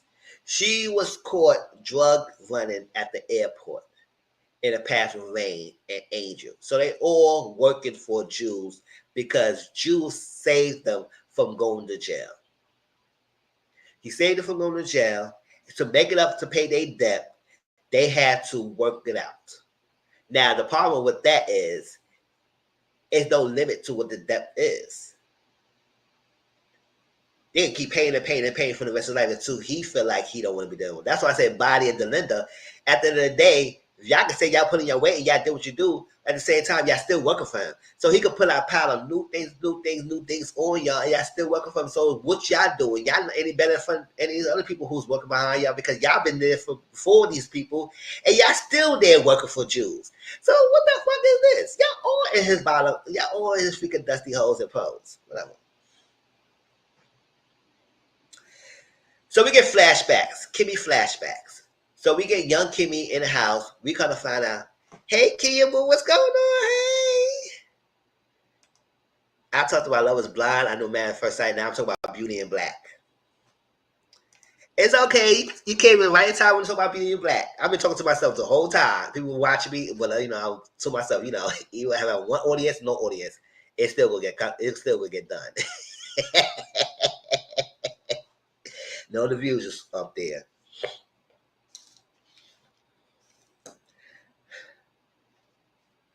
He does. Sometimes it doesn't work well. Sometimes it does. Beauty in Black is not bad. To me, it's not black. I still have some hesitancy with some things that he does and how it makes sense and what it is. In his land, it makes sense. In our land, it doesn't. But to be honest, Beauty and Black is not a bad show. It has been really entertaining. It has the storyline has been really good so far.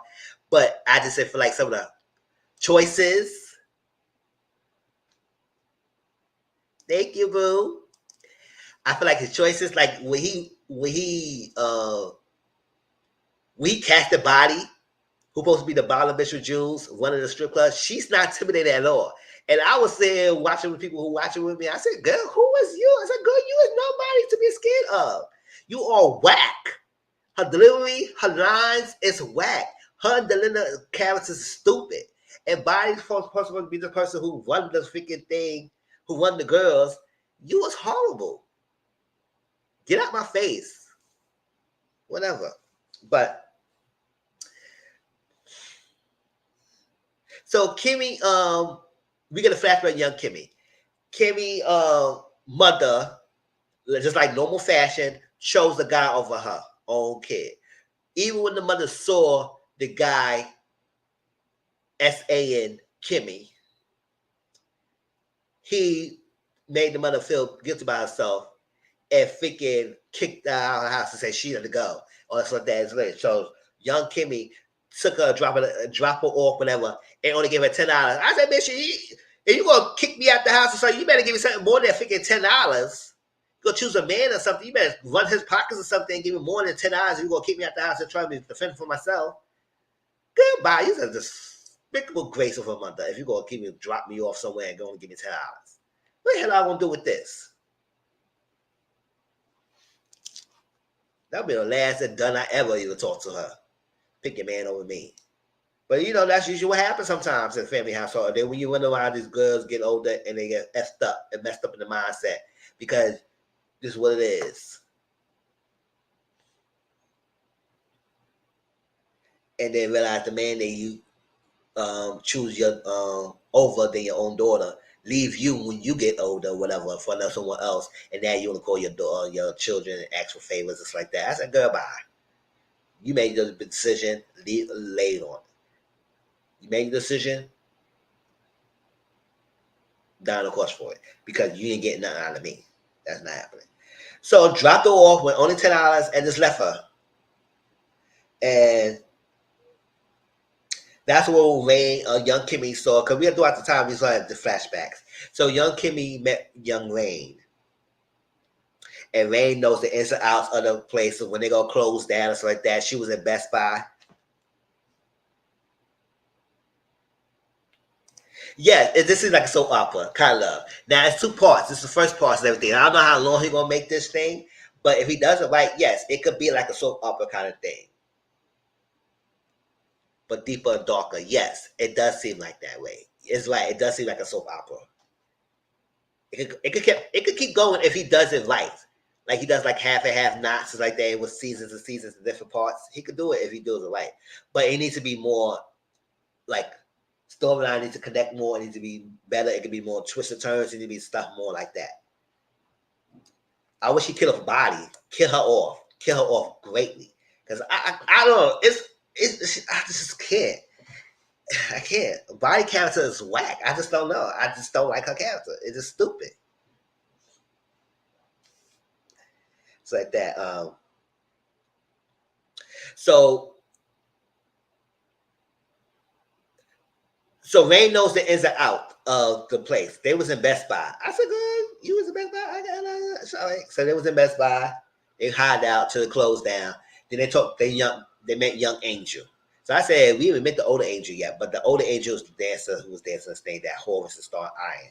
So met young Angel. He said it's gonna be some job. Now, it didn't even tell her what the job was gonna be. But Kimmy said, "I'm down." I said, do you even know the details? I said, first of all, why are we agreeing to something we don't know the details? I said, Rain, so what's the details? But you know, young Kimmy, she just got kicked out. She don't know anything. She's just gonna be down forever. But I said, damn, man, you can at least tell her exactly what it is. We're gonna find out what it was anyway. That's what got caught, and that's what they're working off the depth now.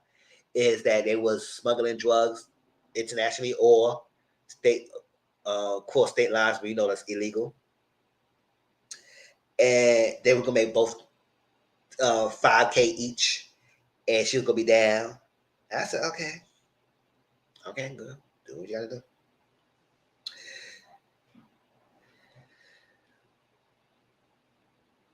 So Roy and Kimmy met up again after he berated her last time. I said, and then we're gonna find out he want her to be a side piece. I said, ain't no fucking way you gonna berate me and I'm your side piece when your wife don't know about this shit.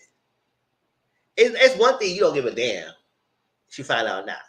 But when you want to cover your tracks and you gonna talk to me just to be your side piece, fuck out of here. You should have all the cards. I said, no bastard. You sniffing. No, I'm on this shit. Because you got money. It's like, if I'm a side piece, what you doing all this? What you doing all this extra? That's another thing I didn't like. What we doing all this extraness for over a side piece? Get your dick wet and move on. Like, what the fuck? Or to be rating her, you can't do anything, you can't do nothing right, and stuff like that. I said, what she need to do? All she needs to do is come there and fuck you, and you go on about your life.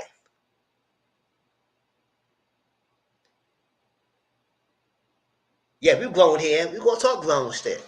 What the fuck we doing all that for? All that berating? Go about your life. And then when your wife confronts you, you say no, it's no bitches. And I said, so you hiding. So what the hell are we doing this for? If you don't want to lose everything, that's what I said. What the hell? I was trying to pay. Let them be for real. The side piece, if they're gonna be side piece, they hold the reins sometimes. Now, the one make side piece messy is that they won't try to be the main piece. I said no. Get what you get right in the person. He don't want them to be out there because he don't hold the power because y'all want one over her head. And if you fuck this up, you don't want to go back to jail. And if I was Kimmy, I said, y'all bastards, send me the fucking jail because y'all act like y'all running this on my head. First of all, I can't do shit right. I always breaking the rules.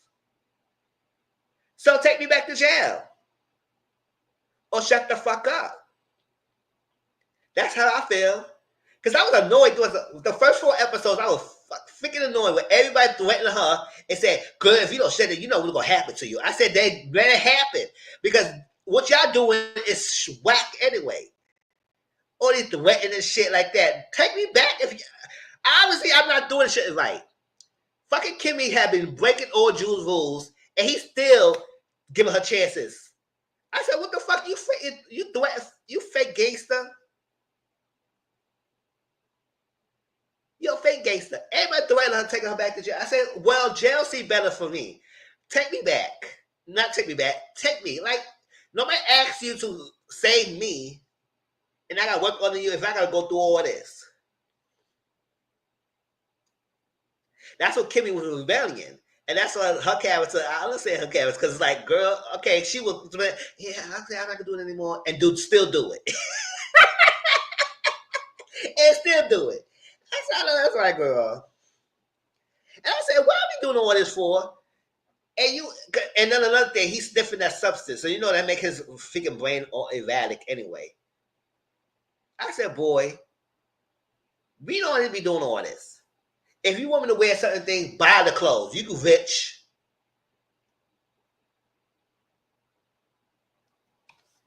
That's what I'm saying. And I didn't mad at the show because I was just like, what the hell are we doing all this for? Right? Because maybe my blood pressure up and I like, whatever.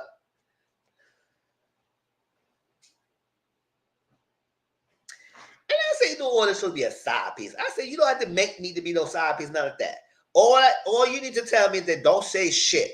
That's all the threat I need to. That's all the threat I need. I don't need you to threaten me about, oh, you can't do shit, right? You obey. If you don't do nothing, we will take you back to jail. I said, boy, take me.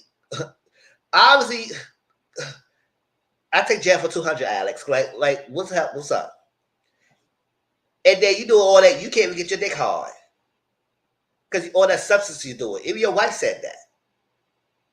So don't freaking blame it on the freaking woman.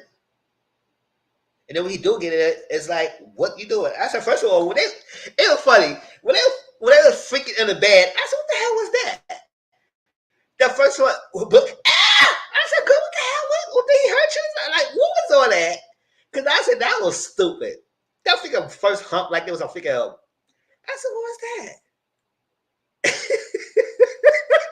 That little pump hurt you that much? So, He said, "What you doing, girl? You can't give my nigga hug." I said, "I don't know what the fuck he was doing because I don't know what the hell sex position was that." I was like, whatever. Then he got up. He went to the bathroom trying to get himself together. Whatever.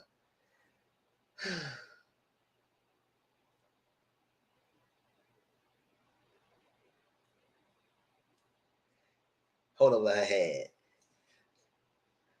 So when Mallory got finished with her thing outside, because she was holding the baby and everything, and baby spit on her dress like that, and baby started crying, and she went outside. She said, "Oh my God, thank you." So I said, "I'm not here to celebrate you, here to serve you." And I said, "Just do it like that." And I was so quick and effortlessly. I said, "I know that's right, girl. Serve the papers." And she was hot because the relaxers products was causing a lot of women the big C. If y'all know what the big C is, y'all know what that is. It's a terminal and it's called a CANCER. I usually don't say the word on the channel because it's a sensitive topic. The big C. And that's what the lawsuit was about. So she's so mad that we saw two little characters, Calvin and this girl named Jillian. We even get her name to the figure 4 episode. I said, can we get these names early? So Calvin and Jillian, she kicked both of them out the cars because she pissed because Calvin didn't see that the girl was going to serve her papers. I said, how he would know he was going to serve? Like, he supposed to know everyone who's going to lie? Like, girl, you got to serve, you got to serve. Get better products. Shit. So we got Daga. That's Tia Madison character. She's in there with some guy.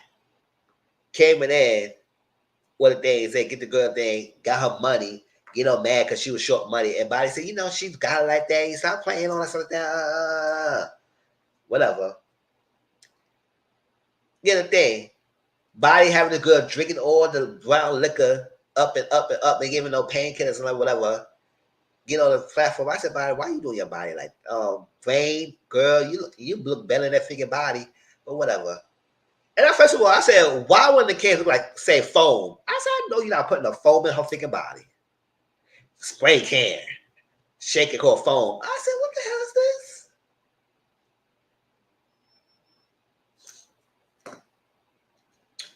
Did all that.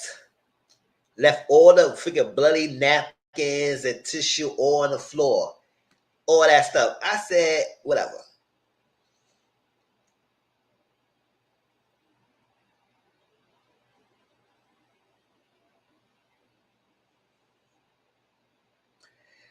So meanwhile, when Roy and freaking Kimmy was having sex, whatever.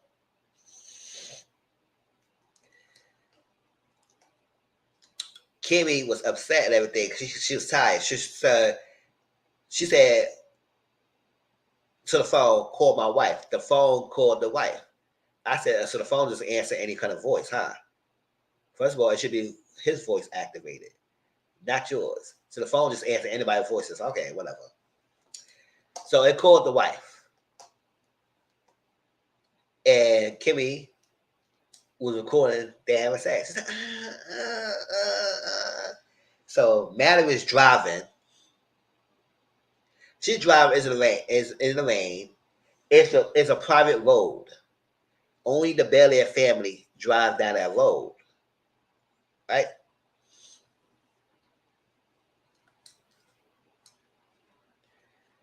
Yeah. Yeah, right? Drive down that road. And Mallory, when she's on the phone trying to figure out who is this, trying to say Roy, not answering. Exactly, it's gated. Yes.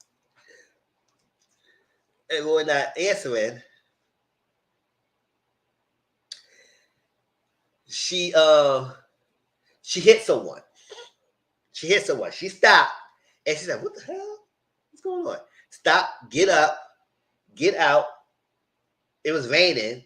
So maybe she couldn't figure out who it was. Saw it, got back in the car and drove off. I said, oh child. Child.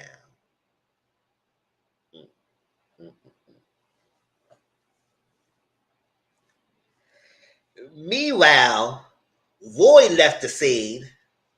Roy left the place that he was with the hotel. Kimmy left. He got with his rocks off. He driving the same road and ran over the same chick. I said, Chad, if this girl is alive, because you know how Tyler people love to keep people not alive. Even when scenarios shouldn't make the person dead, he loved to keep them alive. This bitch got hit hard the first time. Ran over, go boof. Right? It got ran over again.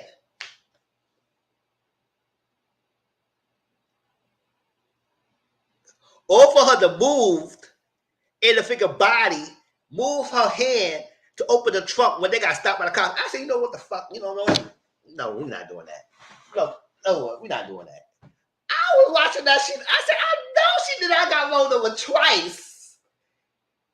And this bitch better not be fucking alive. Exactly. It was a miracle. She got hit hard. I said, I was starting that. I said, oh my God, what the hell? Tyler, what the hell? That same lady got hit hard. What the hell? So Roy stopped. He got up. He took the body. Like, Empress. I said, what the fuck? What the hell? Took the body and put it in the truck.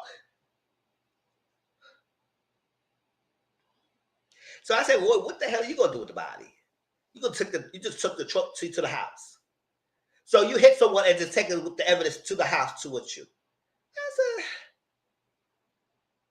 so y'all are just dusty dumb people. Okay, whatever. So when Kimmy saw Rain in the bed, she said, oh, Kimmy saw the body, the butt all freaking boxed open and bloody and stuff like that. They left all the tissue bloody stains on the floor and everything. I said, shit, girl, you should have bagged that evidence and used that. But no, you gave them a chance to come in and scrub the evidence off the floor. This guy's scrubbing the scene and shit. I said, y'all left the evidence now you want to clean?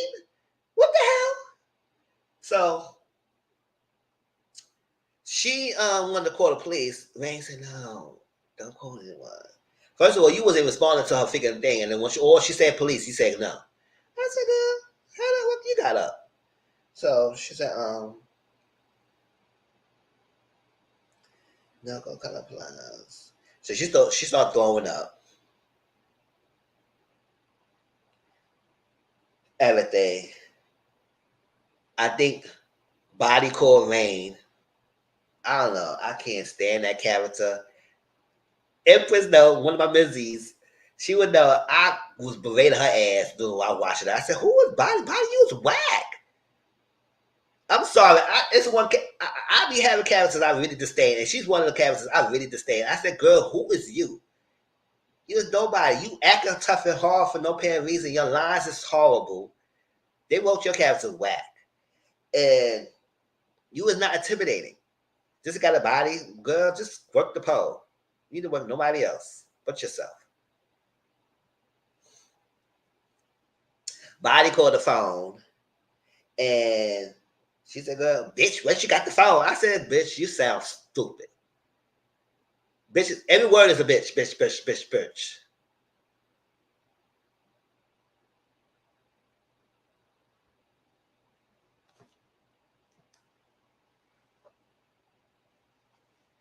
This girl says she's still lost on episode 6, not understanding what she's missing.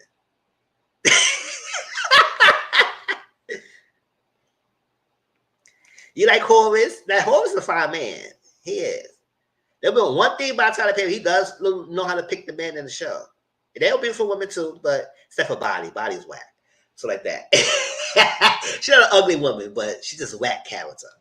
Like that. But yes, Horace, yes, he's a nice looking man. So she refused to go to the doctor. Hey, Dominique Boo. Refused to go to the doctor and whatnot. So Body came with freaking Daga. Dogger said,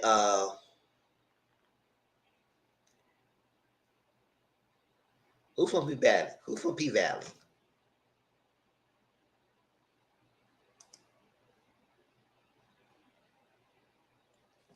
Who's from P Valley? I don't remember him. Oh, yes, he is the pastor. Yes, he is. He is. But I know from other shows too. But yeah, he was the pastor. But you know, P Valley be off for so long. I don't care about that thing anymore. When they come back on, it's come back on. He was the pastor. Yes, he definitely was. Thank you for jogging my memory. I said, yeah, he was just on the show. But you know, I guess he got information from P Valley. But yes, Horace is the guy. And Kimmy was asking Doctor questions. Doctor get upset because Doctor said she a nurse. And I was asking, he said, you better get this bitch. He said, bitch, don't you know you be asking no questions? And then shut the fuck up, body. She's whack.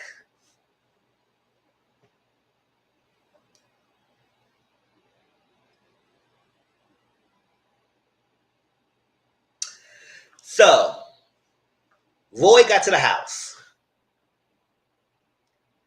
He even get in the door.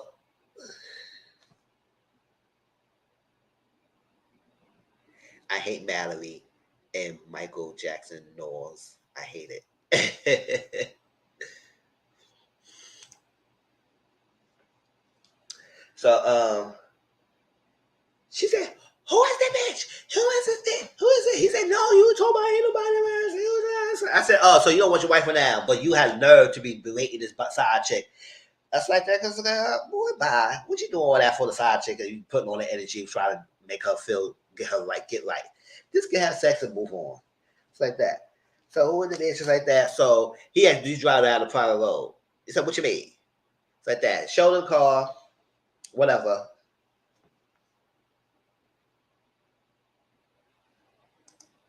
Oh, okay. Better or worse. She's Angela's friend. I never watched that show. But at the end of the day, she's a bitch in this show, and I don't care for her. Head of security. Roy said that's called Jules. She said, no, I don't trust that Negro. I don't trust him. Don't trust him. Don't trust him. They'll call him. He said, so what's your plan? She said, burn it first. And then she said, no, drop it in their own neighborhood and let them say they can say stolen. She said she just loved putting it on their own neighborhood and people poor and just put it on them. She just loved doing that. That's like that.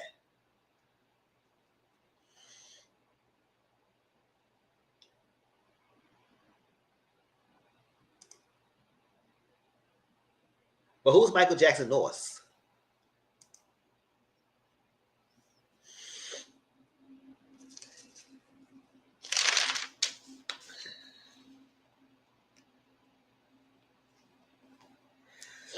Somebody called Jules and told her that Vane.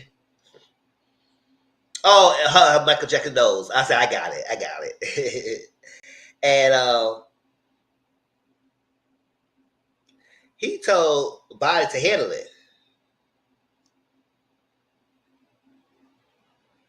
And that's how I was like, okay. That's what I was saying earlier. I said Body and Delinda, all y'all act like y'all so freaking above it all, but y'all all still working for Jules. So what the fuck are you act like you this hierarchy going on? I said at the end of the day, y'all all his pros and hoes. So about Kimmy and Rain and Angel need to work their depth. I said, y'all still working for him now. So what the hell y'all doing? Y'all ain't doing nothing else. So do all this stupidity act like y'all want to run things and threaten Kimmy and do all that stuff like that. Y'all still, what the hell? And at the end of the day, y'all all got saved for going to jail. So one of those switch up, y'all going back. Y'all going to jail. So I don't care how much you pay your debt. You still pay your debt, Body. All the money you say you making, you still working for him? Good, get out of here.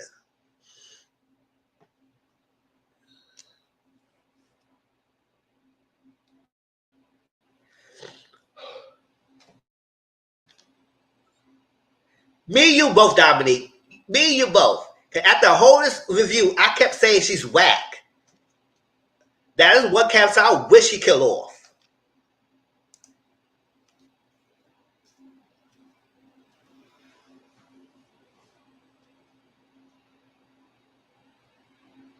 Savoy and Mallory got pulled over by the cops.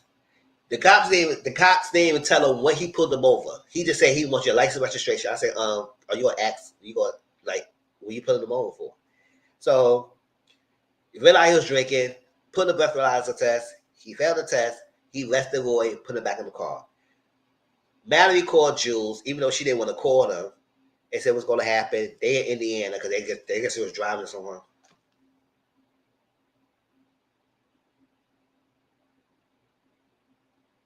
Are we supposed to like Kimmy because Tyler's not making her a likable character? I don't think it's not making her a likable character. I just thinking about everybody else threatening her for stuff that she's doing. And y'all is unempty threats, especially Jules. And I get to Jules in a minute about his dumbass, dusty threats. Because at the end of the day, okay, Kimmy move how she want to move because she's on survival mode. That's the character. She got kicked out of the house when she was young by her own mom. He making her dumb, but at the same time, everybody else is dumb still dealing with her. So if she's stupid and she's not doing shit right, throw her in jail. Y'all keep threatening her, throw her in jail. Look, all these empty threats.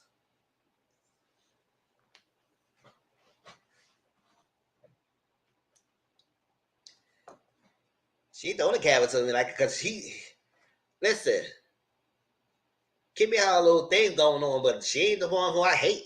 I hate Body the most. So the character he making it seem great is Body and Delinda. Those two are stupid. They characters whack.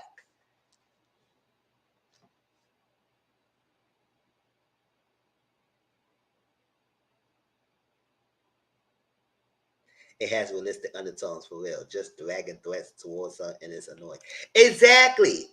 Just dragging threats. Because the first time you told her you gonna bash her face in and she stepped messing up. She messed up and you would bash nothing in her face. The second time she messed up, you threw another threat. She did it again. You still ain't doing nothing. We go to the next time, right? Let's get to that. He said he gonna get down there. Jules gonna get down there, try to stall. They was gonna fix it. Now I would say the body. The body got ran over twice. All we're gonna find out is freaking the hand move to open the trunk. So I said, oh no, we not. I was like,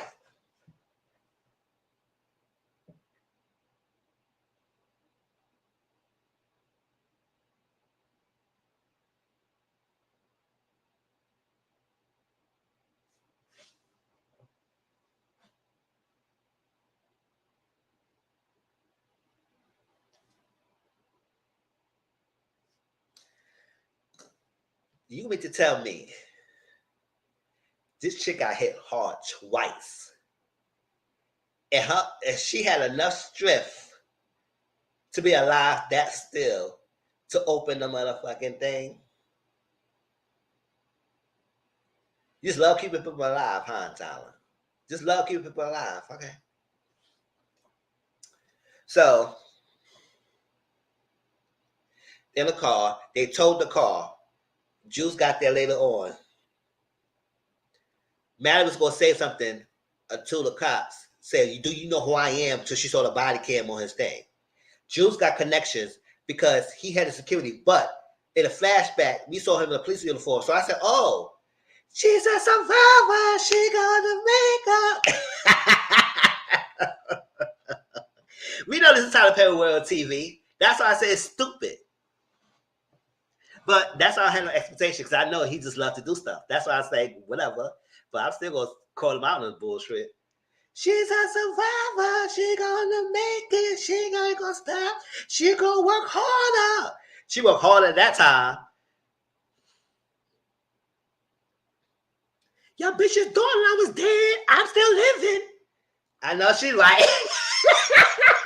Y'all bitches thought I was dead. I'm still living. I know that's right. She got up. She survived. That freaking. Y'all bitches thought I was dead. I'm still living. Chill. She survived all right. Chill. That was so freaking funny. Stop. So the cops told the car, got away. Kimmy took Ray to the hospital. We find out Jules was a police officer at the time. So I said, oh, that's why he's so connected. He know the police force, he could get information, all that stuff.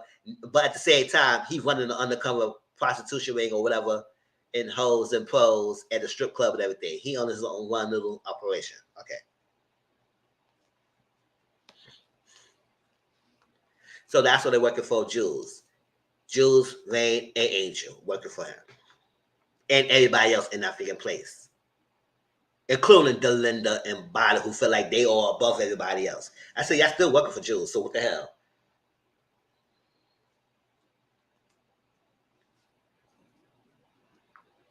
Roy's out of jail.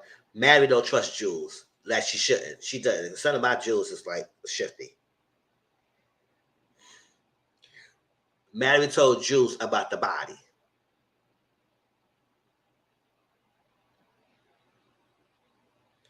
So everybody made an agreement with Jules that they was going to work off the debt to save them from going to jail. So, okay. So, body, when you doing all this stuff, oh, I paid my debt. No, you didn't. Because at the end of the day, when you effed up, he could throw you in jail just like everybody else. So how much debt you was paying? You going to keep paying to this day until he told you you's done. And he's not. So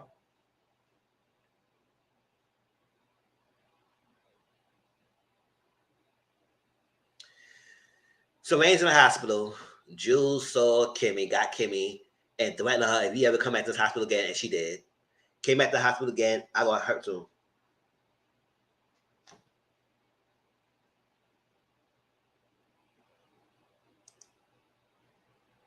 No, Norman and Jules, Norman was the judge. I don't know if they any family relationships, but Norman is a judge that Jules was working with. And Jules and Norman both runs this prostitution hoes ring. And while Jules were getting people and connected and arresting people from drug trafficking and stuff like that, the judge was signing off of turning a different leg. So what they did is they, instead of putting them in jails like that, they saved them from going there and they made an agreement to work it off the debt. And that's how they all working on that thing, the little ring. So they're working together. Now, if they are family ties, we don't know yet because we didn't go past that. But all I know that Norman was a judge at the time where all these people were supposed to get trouble and go to jail, but he turned a different eye and he had something different plans for these people who all working for him.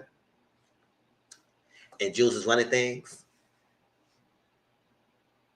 Now, Kimmy thinking that Horace is the one who's behind everything. I said, no, that's Norman. The brother is the one who knows about this, the strip club and the prostitution rings and the hoes and the pros and all that stuff with Jules. That's what Olivia was threatening him about. She said, I know some things, and that she was breaking it down and what's happening. Norman was a judge who was turning a different eye. He said, oh, y'all ain't going to jail? Okay. You ain't going to jail? I got something else for y'all. Work your death out for us, and we can get something like that. But we also know that he could have people disappear. And that's what they was doing. When they turn on the line, they disappeared them.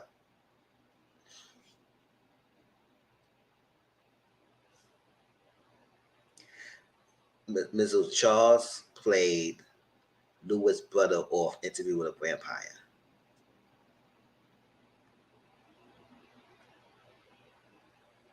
Oh, okay. That's cute. We didn't get to Charles yet. We're gonna get to him in a minute. We didn't get to him yet.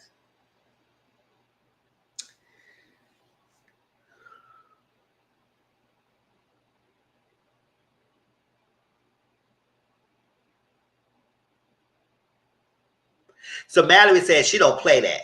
She will kill somebody to protect her image. So don't play with her, something like that. So Roy's father, no, he was saying he will divorce Mallory. Mallory said, I would kill to protect this image. So I don't care what you're trying to play. Don't do that. Don't do that. You're divorcing me. What you gonna do? Because you know your father don't like you anyway. So you go divorce, which like he likes me more than you. So you divorcing me is what? He gonna cut you off anyway. You know you need the inheritance, the money. So what you gonna do when you divorce me, Roy? He ain't nothing to say. I said, I know that's right, boy. What you gonna do? So shut up. Y'all toxic together.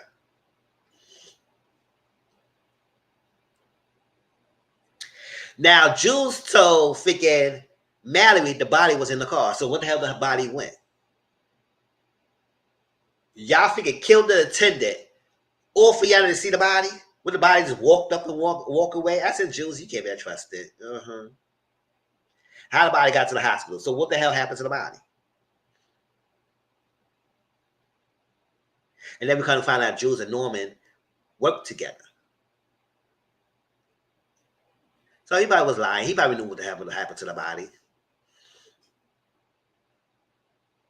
And he probably recognized and identified who the body was. But the problem is that Jules not telling Norman who did it. He knows who did it. That's what this whole family is messed up. But we'll see.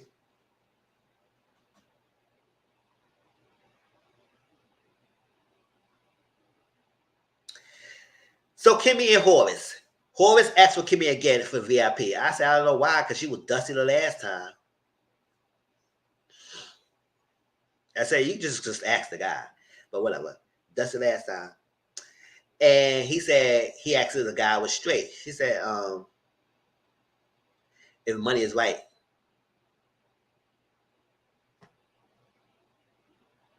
Yeah, there's always a body in these dark series. Someone has to catch a body.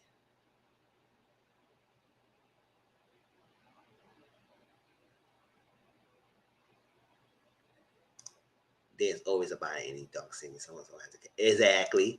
Kimmy got on my nerves. Horace saw the same thing he saw in Mallory, but she thinking she had something with that. He has something to do with that. Yeah, because Kimmy automatically thinks, because remember, Kimmy's on survival mode, right? So when she finds out the connection, she thinks that he runs all that because they all connected to each other. So at some point in her mind, I understand why she would jump to that conclusion that he may have been something of running this whole thing, but not knowing that Horace may not know about this running this thing that Norman, but Norman does, because Norman is the one who's working with Jules with this. Jules is the one who's running the whole pros. But since she think that they're all connected, she feel like they're all in this on this. So it's not understandable that she would think that. But yes, Horace is questioning her and saying he sees something in her different that she knows so. But she said she called herself an honest hoe. So girl, you better stop acting like. And she was getting my nerves about her attitude, which I understand a little bit. But I said, girl, calm down, be smarter, and play this game. You know what's up. You know this different. You know what's up. Play smart and be better with this, and you'll get what you want. All this straight attitude he was giving all the time. I said, girl, get yourself smacked. I don't see why he throws a threat in your ass. Gosh. He said, if the money is right, people could be relevant. I said, that's right. If you work in a strip club, get what we want, use what we got to get what we want. Yes, get the money. So he said he was on a fixed income. No, that was a lie. Fixed where? Boy, bye. Fixed income. He gave her $800. She said she wanted a G. He said he got $800. She took it. But she said, you know what? She gave him back $300. She took $500. He would do it for $500. I said, girl, bye. You should have took the whole $300. So girl, give him back the money for it. So he gave it back the $300. He said, here, take that. It's like that. But he said she could get the guy. And she said, okay. Yeah, she shouldn't assume anything, but however, when she found out, that's the clue she jumped into. Because it's like, gosh, you up here in this strip club and everything, not knowing that you the father of the guy who trying to make you figure a side piece. And then you working with Jews. So I understand why she would think that. Because he knows Juice. Juice is the person who freaking making me want being a pro for him. And then I'm the assigned piece to the freaking son. Like what the hell y'all family is up to? Like what's up? Child.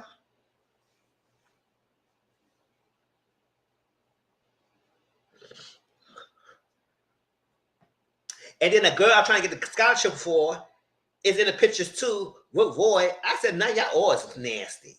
Get out my face.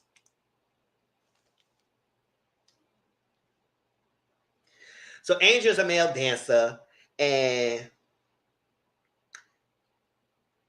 she gave him $500, even though she got $800 and everything. But you know, she said he only gave me $5. I said, girl, I know you got the $300. So stash that $300. He said he'd go wait for them in a green truck. He was waiting for them because he said she could get Angel. Angel was the one who set them up and got them in there because Angel said, I know you blame me for this. I said, yeah, because you ain't asking no damn questions. But at the same time, she still made the decision when even asking what the hell the thing was, and then got yourself into it. You know Maddie in the show? Maddie is whack.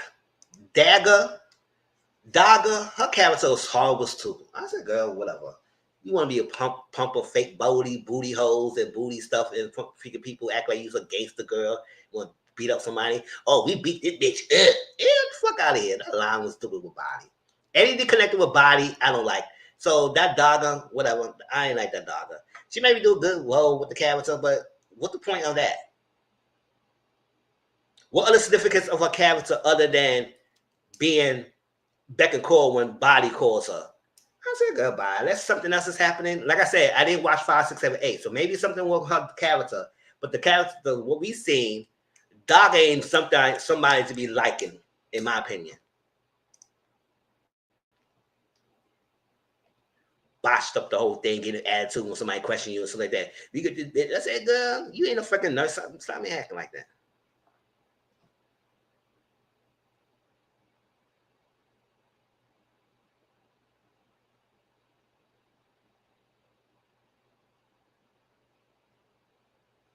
Oh, she was on Baddies. Somebody said that she was. Just come out and say it. She could blackmail him. She knows his secrets. Who could blackmail who?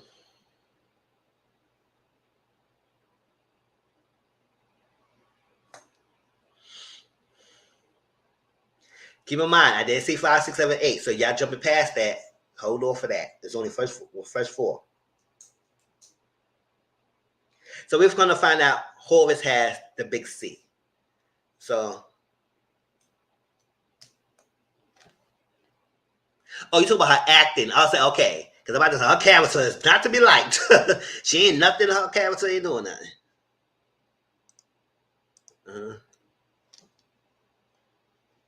Yeah, she playing her role, the little role that she has.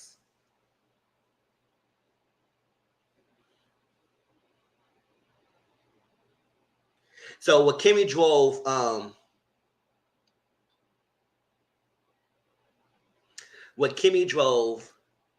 Horace to his place, she said, fixed income where? She was like, oh, this motherfucker lied to me. Fixed income, this little fixed income, what the hell? He ain't on SSI, he ain't on disability, what the fuck is all this? She was like, she was so stunned. She said, fixed income where? What about?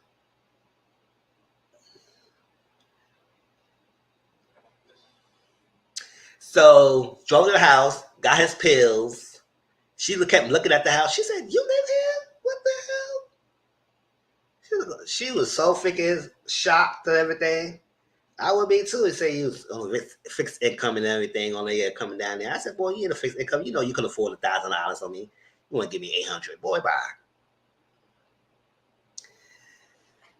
So after all that, that's when she found out a connection between Mallory, Roy, and Horace. Or at least that they all know each other in some way, shape, or form. That's when she jumped to conclusions, yes, about, oh, Horace is running this thing.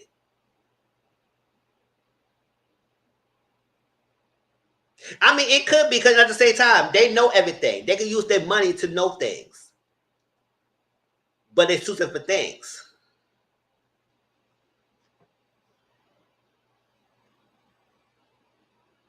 Kimmy could have blackmailed him and asked him what he happened to do with this.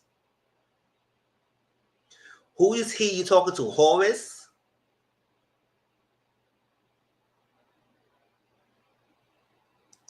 But you said Kimmy's dumb. Kimmy ain't gonna do all that. She ain't gonna blackmail nobody. But I wish she just step up and just tell everybody to fuck off. Y'all all threatening me and shit like that. What the fuck I am? If y'all think I'm a freaking dusty waste, put me in jail. They call it a day. And find somebody else to take over my spot.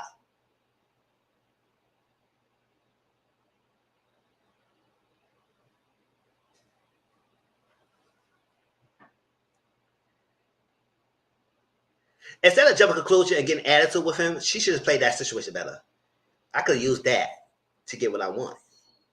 Use what you want to get what you want. Use what you got to get what you need. I know that's right, girl. Players club the situation, girl.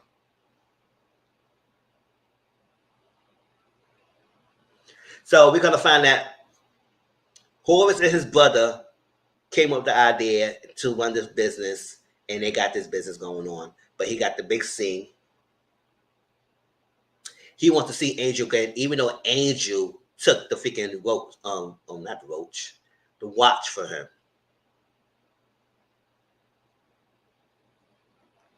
It does look like it was very dark and gloomy and black. I said, "Oh, what the hell is going on here? It's a glorified funeral home." I know that's right.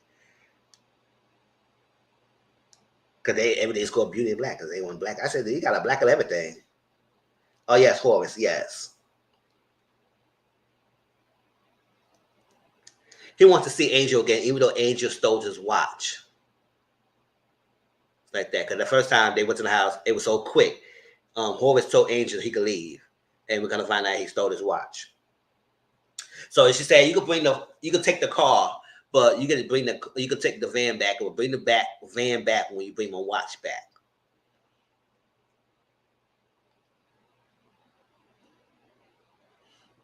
So Kimmy confronted. She went to the house. Angel, the baby mama said, "Where Angel at?" I said, "When Angel at, don't come in here and waking him up. Don't wake my baby up." I said, "Goodbye." So he went over there, got the watch back. He lit up when he found out who he was. He said, "Oh, he got money like that." I said, "So you want to steal? You want to rob this guy? You want to do all this, Angel? Because you think you hit the jackpot? Knowing that if you stepped out of line and Jules find out and Jules is head of the family, you work for Jules, he could have you more in trouble. Boy, can you think? Just because you good looking doesn't mean you stupid ass well everybody else." And keep on saying, boy, they could do a lot of things. They could do a lot of damage. They could have you disappear for what? And what? You won't see your kids. You need to redecorate your man's house.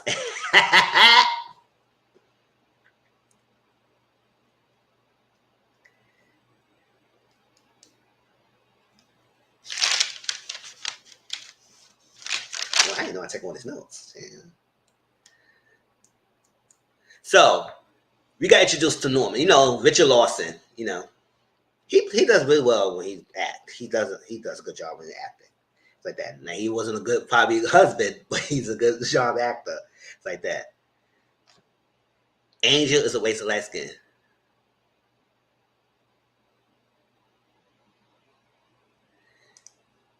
Yeah, she did bring it back. She drove it somewhere. I don't know where she at. She gave him the watch back in the club. Yeah, she did. She kept driving that thing. I guess he ain't really listen anyway.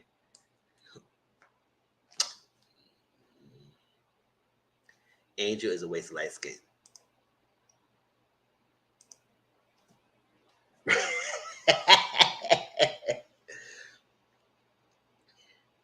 So I'm gonna find out Richard Lawson Norman. That's his character.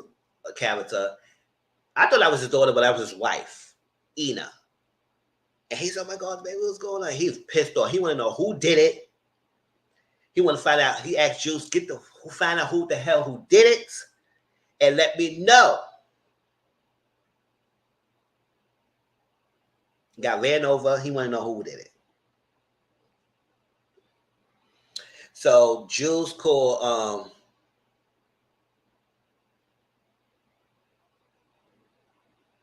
Mallory. It said, "Oh, Norma wanted to find out it was the wife, Norma's wife. That's Ina, and Mallory don't give a damn." It's like that, but we kind of find out that Horace has Jews on his will, and if anything happened to Ina, it would be more money for Jews. That's what he actually used his son, because it was like it didn't make sense why he would be on his will. I mean, the only thing I think about it because Norman and Jules work together, and they run this under operation that I don't think nobody else in the family knows. I don't know if they know or not. No, I don't think he knows. I don't think Horace even know about all this. He just knows that he goes to a strip club and trying to figure it out, trying to live his curiosity of a guy dancing around, whatever. It's like that.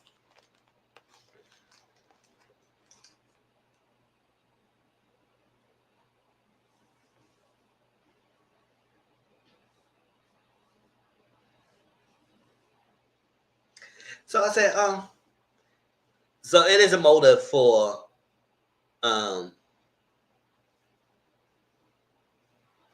Jews if Ina's not around. He'll get more. So I said, we'll see how this plays out. Daga and Body went to no, I ain't start yet. I got so much stuff going on. I didn't start that yet.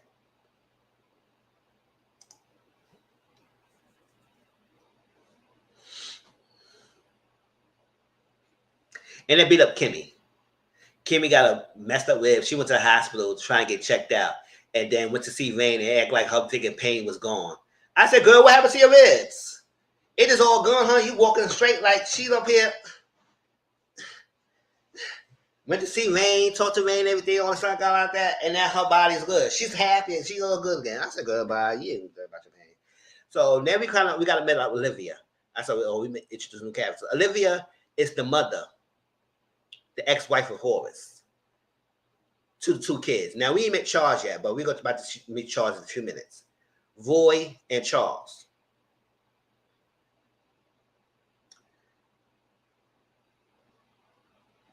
Kimmy's at the hospital trying to get checked out. After Jules told Kimmy not to go back to the hospital again. But she's defiant. She don't give a F. That's what I'm saying. I said, this girl could constantly define all y'all rules. But yeah, y'all keep threatening her, but keep happening around. I don't understand.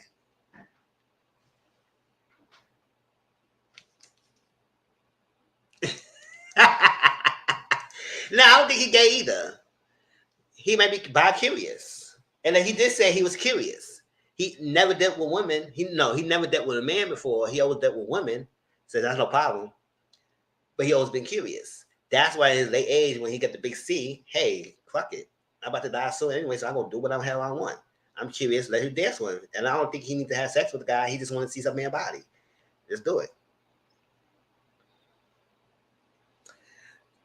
So, Normal's at Olivia's church.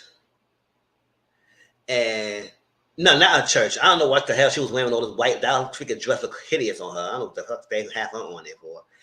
Look, she was there, and she saw Norman. Norman's pissed off. He wanted to know what's happening. Thinking with his son, somebody ran his wife over. Want to know what happened. It was on a private road.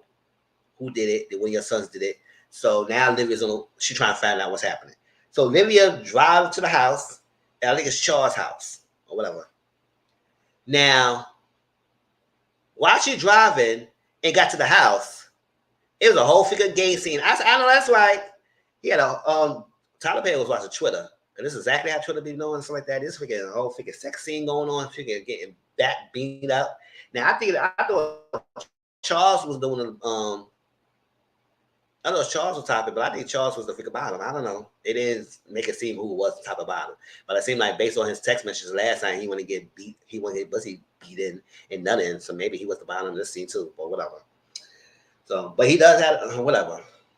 Because they show a clip of the scene that he was showing his booty, so I guess he's a violent. Whatever. I don't fucking care. He had a gay scene. He had sex. It is what it is. He was having sex. Olivia said, "Oh my gosh, what the hell?" So she coming in here, stopping him and smacking him. And he said, "Ma,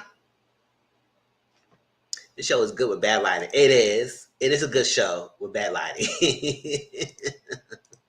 Oh, well. So he said, "Ma, what's going on?" She up here reading the guy info. I said, "What you reading the info for?" So you wanted to scare him? What? Your son was fucking, and he's threatening this guy for what? So you want answers? Good. Just tell him move on and go out like that. So scared him out. Everything. He said, "What's up?" And then we see Charles also sniffing too. I said, "So both brothers are sniffing?"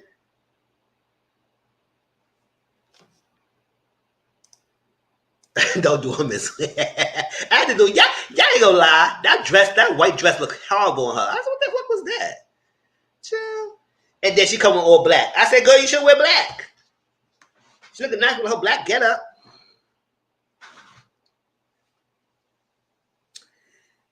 So she asked Charles. She asked Charles, did he drove down the road? She said no, he drove and everything. So she thinking Charles is the one who did it. It was not Charles. It was Mallory and Roy. But nobody really stated that Mallory did it. But okay.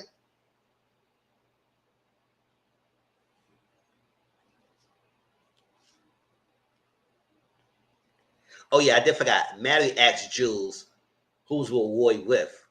But Jules didn't tell her because she said, "That's why I don't trust your ass." I said, "Yeah, you can't never trust her because he knows who her husband was messing with." Yeah, I think Charles was the top. Whatever, he might be first. It is what it is. I'm first. I know the first scene. I know the first scene. That's why I would say he probably wanted to get some dick, even though he was dicking someone down. It doesn't matter who he was. Or we know it was a whole freaking porn scene there. I know that's right.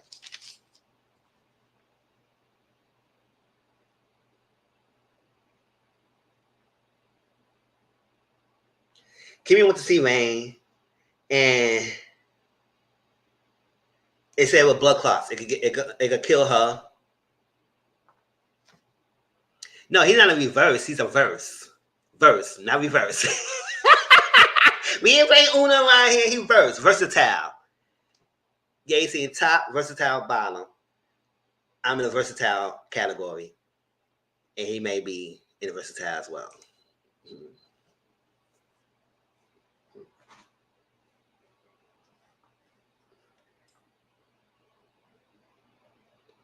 Olivia was so freaking worried because she know who Norma is. He said, freaking Norma will bury this freaking business and he will burn this business down and he will bury us. He knows too much. Yes, because he's a judge. I guess he knows. And he also said he was a chemist in the freaking. So he was on the bench. Bench means he was a judge, right? Yeah. So I was saying, so where he was. He was a judge and then became a chemist of a freaking family. I said, how the fuck happened to you freaking all this big C's lawsuit going on here? Whatever.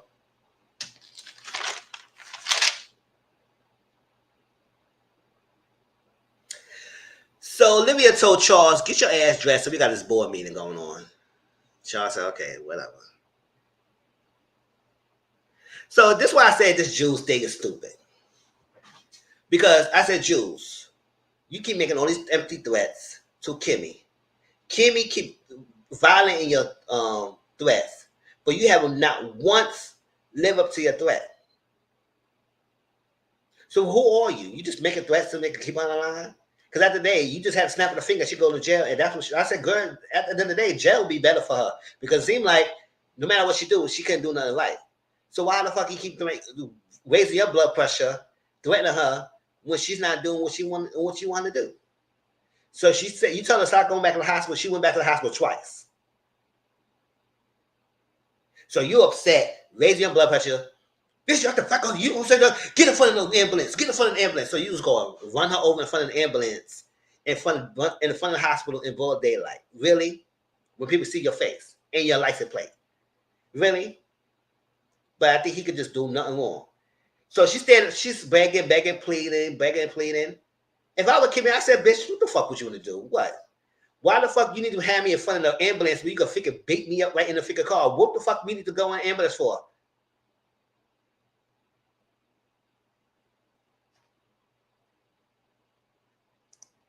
Oh, I saw what balls in that, Charles. As I look at me, I said, what the fuck I'm going in front of the ambulance for? So you want to run me over?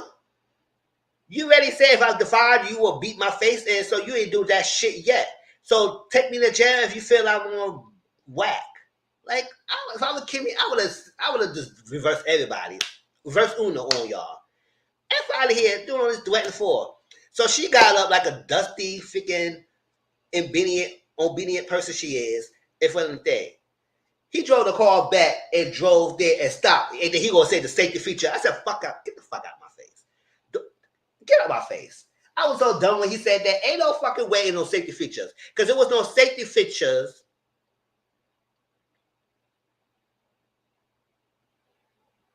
Last time, when a car bun rushed somebody in the freaking late night, when the body in front of it, don't tell me it's some safety features down.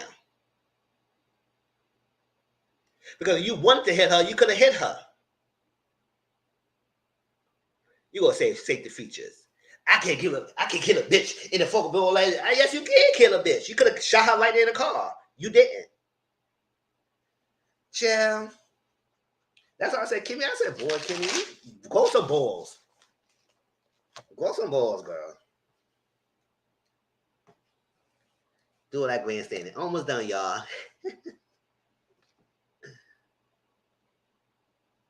Exactly. All these threats. You keep threatening me. I said, first of all, you still got body delivering working for you. So after the day, you don't write nobody jail. You just want the money. And she ain't making no money. She ain't making no money for you. She can't be no side piece, right? She keep going. She can find your orders. So what the hell you keeping her around for?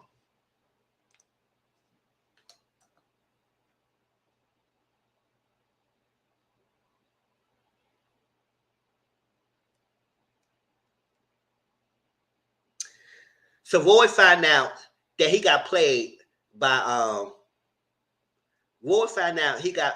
Oh yeah, he said the safety features. I said fuck the safety features. It was no safety features. You could have ran her. You stopped because you wanted to stop. Because you realized you was in front of everybody. I can get it's safety features. I said fuck out of here. Run the bitch. You say you want to do her in.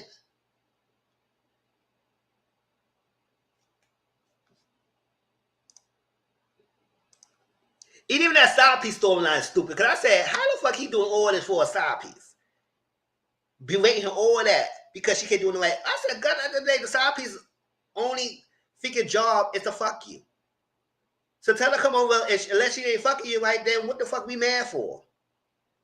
Because she didn't wear, she can't dress, she didn't dress the way, she didn't wear what I wanted, she didn't like what we're wearing. I said, at the end of the day, you don't care, you don't have to like what she wears. Get your dick wet and go home. Get out of here. Everybody mad for what? You mad for a reason. So Roy went to see Kimmy again.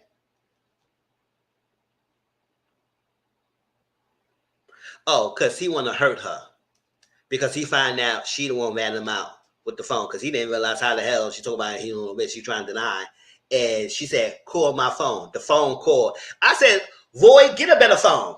Get a better phone. Because now I'm thinking both Kimmy and motherfucking your wife called your phone with their voices. I guess your freaking phone don't like you. It don't like you. Voice activate that shit. Now the safety features do be stopping the cars nowadays. Now, it could stop cars, but it ain't stopped nobody. It ain't stopped the 2 cars last night. Safety feature my ass.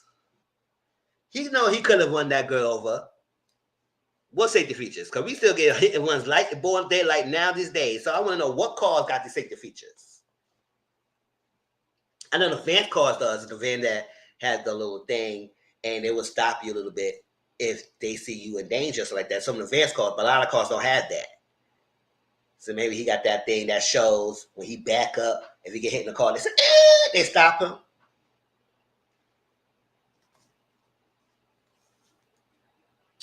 First of all, he had to do all of that. Take her outside, tell her go run the ambulance so you can run her over when you know you got safety features.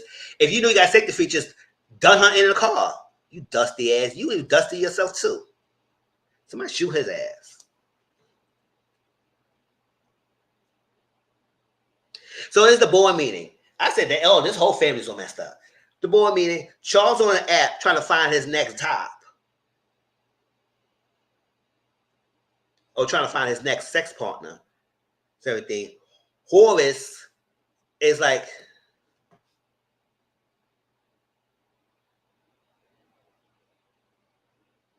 what girls? You talking about Body? Body's her ass down.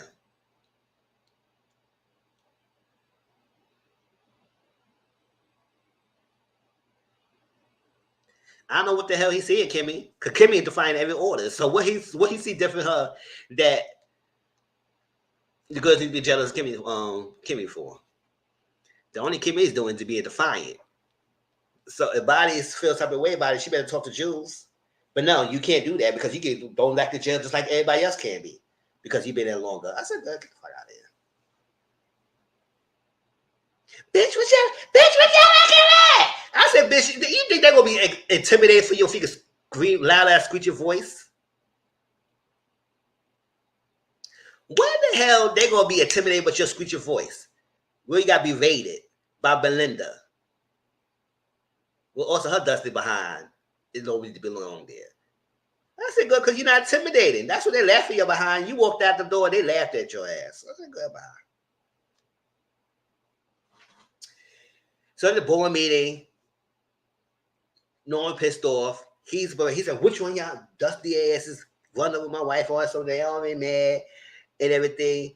Horace blaming Olivia how Charles turned out and all stuff like that. Norman's upset.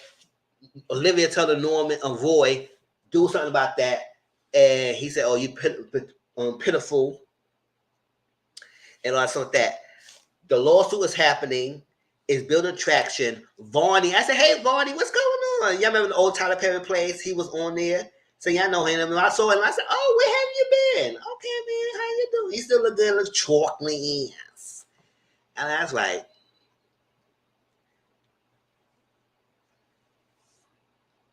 All I was thinking of that scene, I said, let me see his face.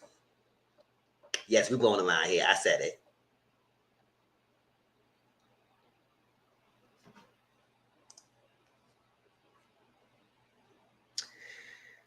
So they got a 1.5 billion lawsuit, and only insurance will only pay millions. They said, listen, this lawsuit happened, we have to file bankruptcy.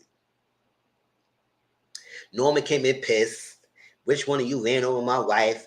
All the family issues came up. They all throwing jabs at each other. Norman and Horace is going back and forth. Olivia trying to stop it. Olivia and Horace going back and forth. Charles said, oh, have the fuck up.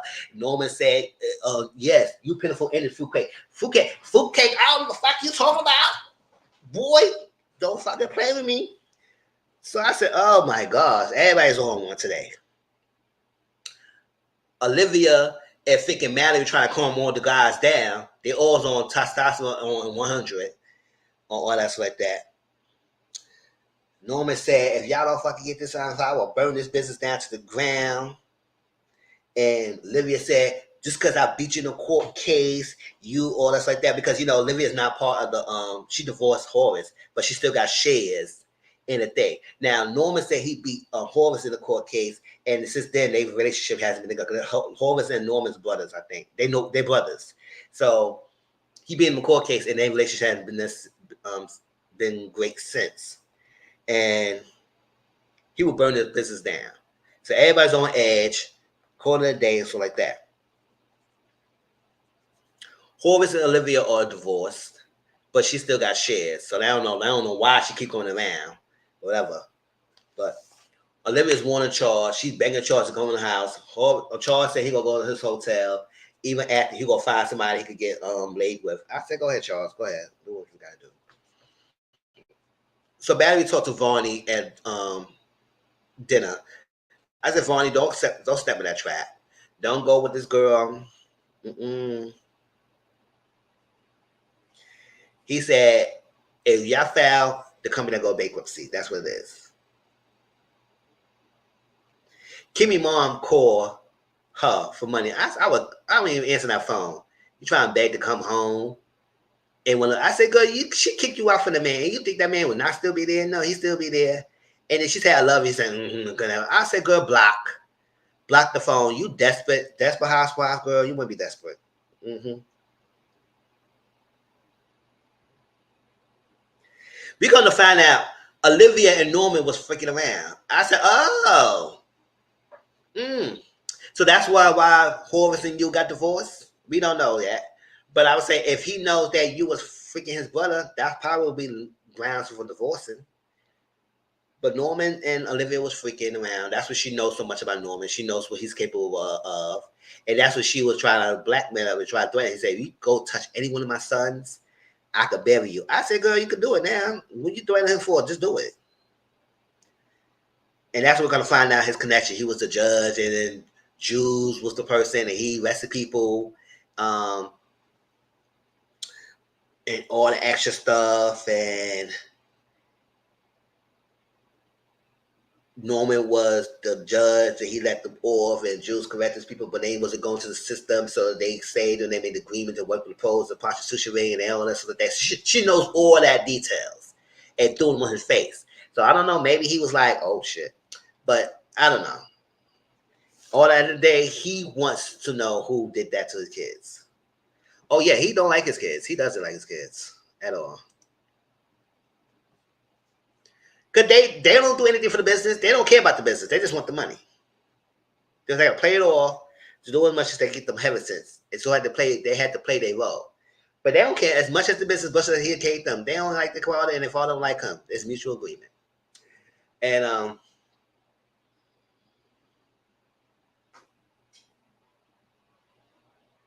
so Mallory asks the attorney Varney, his fine hands, chocolate ass, do you want to F her? I said, well, she must be lost because she was getting touched by her husband for a long time. So she's just desperate for any man. He said, I've been a long time for a man to find me attractive. This young girl, Jillian is here. Everybody's still looking at her and everything. And I'm in my prime time. Nobody looking at me. My husband don't touch me and anything. So she said, you want to find me? He said, no, girl. So she said, okay, you can pay the bill. And she walked down and go. Calvin, everything. Because Calvin looked like, exactly. And then we're going to find out, it seemed like Kimmy was sending money home. I said, Kimmy, you just glut for punishment. I said, girl, whatever.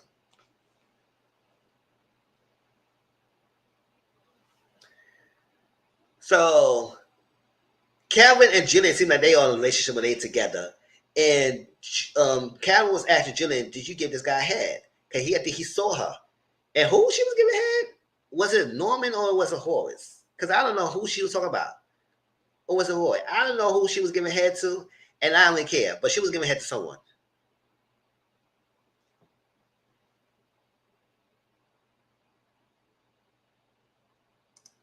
He had a judge in his pocket. She said he was on the bench. So what bench that means he was a judge. But I don't care if he was a judge or he had a judge in his pocket. At the end of the day, Norman and Jules was getting people off. Because she definitely said he was on the bench. Or maybe she said he had someone on the bench.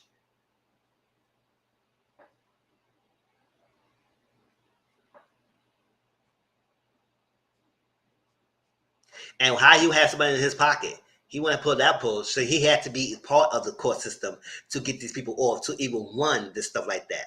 So I think he would be probably a judge, and that's the story I'll go with.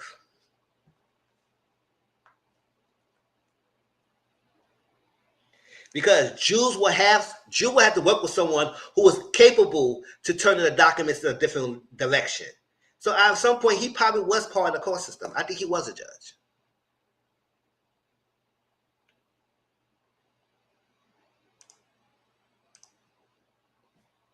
Because we know Jules was a cop.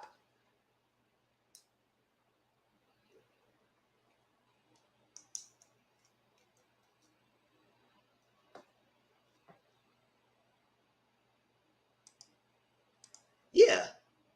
No, Olivia said he was on the bench. So yes, he had to be the one to help Jules. Because it makes sense. Because who he had enough power to get in his pockets? I guess the family gets wealth. But that's stupid. Pay someone else to turn a different line. Goodbye.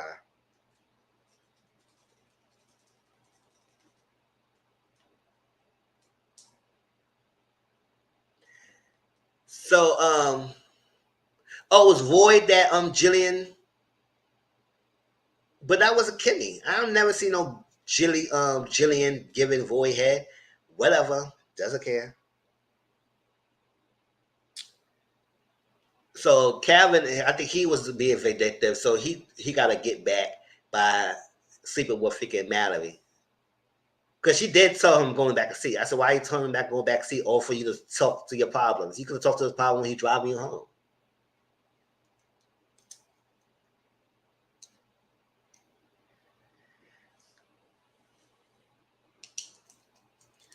So Jillian was like, oh, I seen you. I said, so you try to act like you freaking a street girl, you go do something about it. I said, go ahead, Jillian, do something about it. Because the way how we feel, see, Maddie talk to you any kind of way. So if you think you could do something, girl.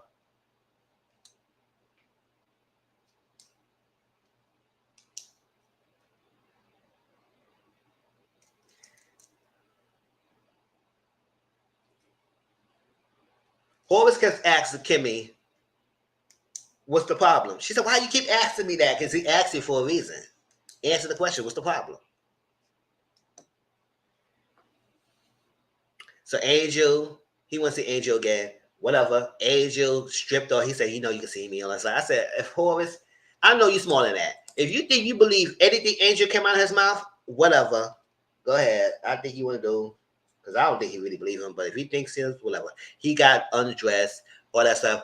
Horace coughed the blood. The guy said, oh my God, you think it's contagious? I said, no, it's not contagious. It's not contagious, boo. Just wipe it off. Just clean it off and just go back dancing. Just keep your distance when you dance so you won't get coughed the blood again on you again.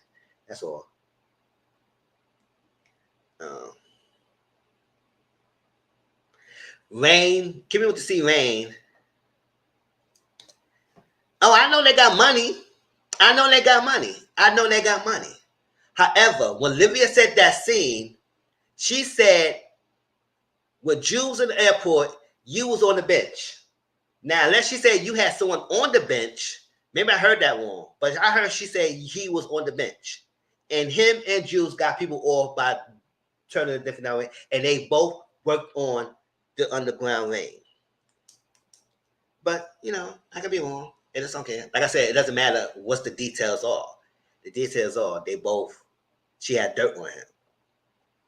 And dirt that he had paid someone on the bench to get money to turn the different documents to do it more. I said it'd be more threatening if he was someone on the bench. Then that means that'd be more threatening than saying you pay someone on the bench. Because I said it doesn't make any sense to go after the person when you is the one that she's trying to do done. So it's like it makes more sense.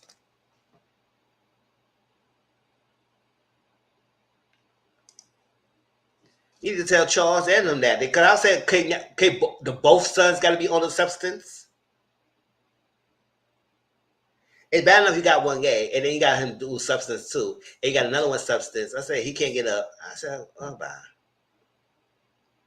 So Kimmy went to see Rain, and she possibly died. And the girl said he dead. She's dead. And she said, oh, that was in episode 4. I know I talked long, and that was that. But it was 4 episodes I had to get through. So we'll do the next 4 episodes soon. But it was good. It was not bad. But yeah, still stuff. Um, just bad writing, but the show is it was good. It's not bad.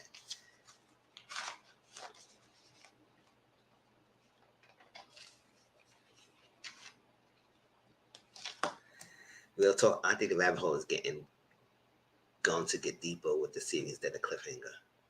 Yes, because we got part 2. So part 1 was 8 episodes, so we gotta wait for part 2 and see when it goes. Because if he does well with the series, it gonna keep going. Because when he do his series, it takes a while. He doesn't end the series so quickly. A lot of his series continue going on more than 2 seasons. So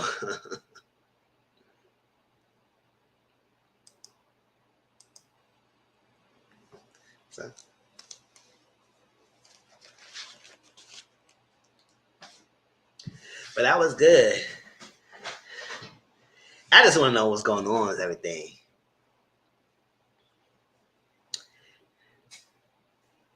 I wish Horus do not get calmed by this angel, thinking that angel is going to be someone who he didn't see the freaking money bells ringing in his head that he could get over Horus. I said, Angel, you try to pull that bull crap, but you can see these 6 feet under next to body too. Kill both of y'all asses. It's like that. Kill Delinda behind. Get Dago off. And that's that. Because the family business, the family, Bel Air family, is enough entertainment as it is with their own shit.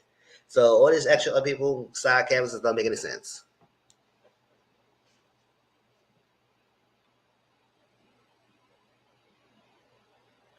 Charles having sex, boy, is not. Yeah, that's true. But I don't need them both to be on a substance because that's whack. That's lazy. You could just make Charles living a high life other than having sex. We don't need both brothers having substance, hate the father in the business they don't care about. Like, come on now. We could just have one on the substance and one just living a life. I just don't like it. It's just stupid. It don't make sense. It's just stupid. What else? Any last thoughts before we get off of here? I had nothing to say about Charles. I just say I don't like that they both was on the substance. If you introduce Roy's be on it, Charles don't need to be on it. Anything else?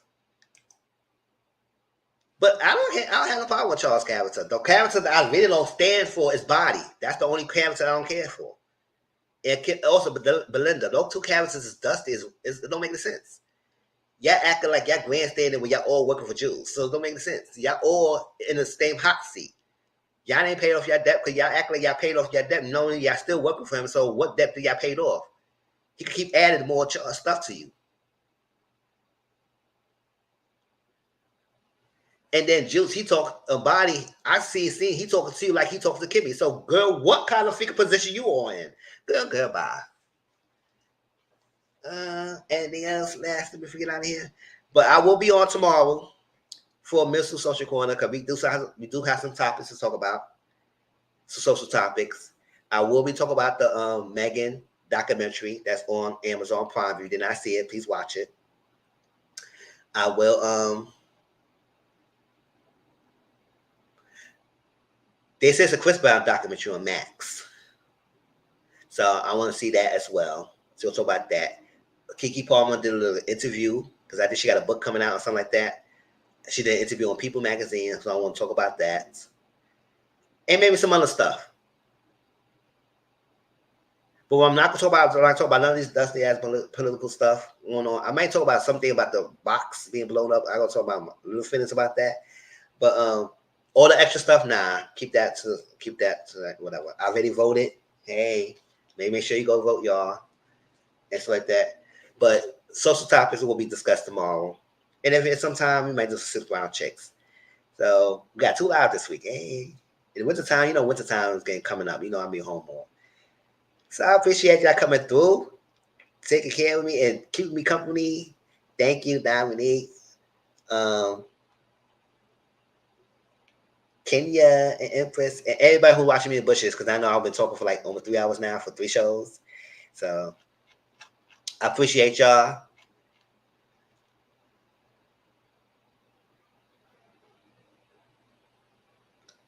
Oh, Maddie said her character is based off a real person she's then in 50s in prison. Oh, okay. That's cool. That's cool. I appreciate y'all. Make sure y'all hit the like button, share this out, let people know about me and everything. And y'all come back tomorrow with me. I think 8:30 p.m. Eastern Standard Time. And we're gonna talk about some social topics. Please watch the documentary so you can be ready for the discussion for tomorrow. And that's that. I appreciate y'all. I love y'all. Thank you for coming through. And anything I missed or anything y'all want to discuss further that I probably have skipped over and anything, especially first for any one of these shows, put it down in the comment section down below and let me know. All right. I'll talk to y'all later. Peace out. Wait, peace out.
Love y'all too. See y'all later. I will see y'all tomorrow. And everything from social media, Mr. Social Caller tomorrow.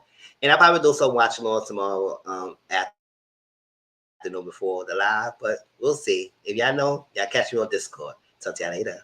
Peace.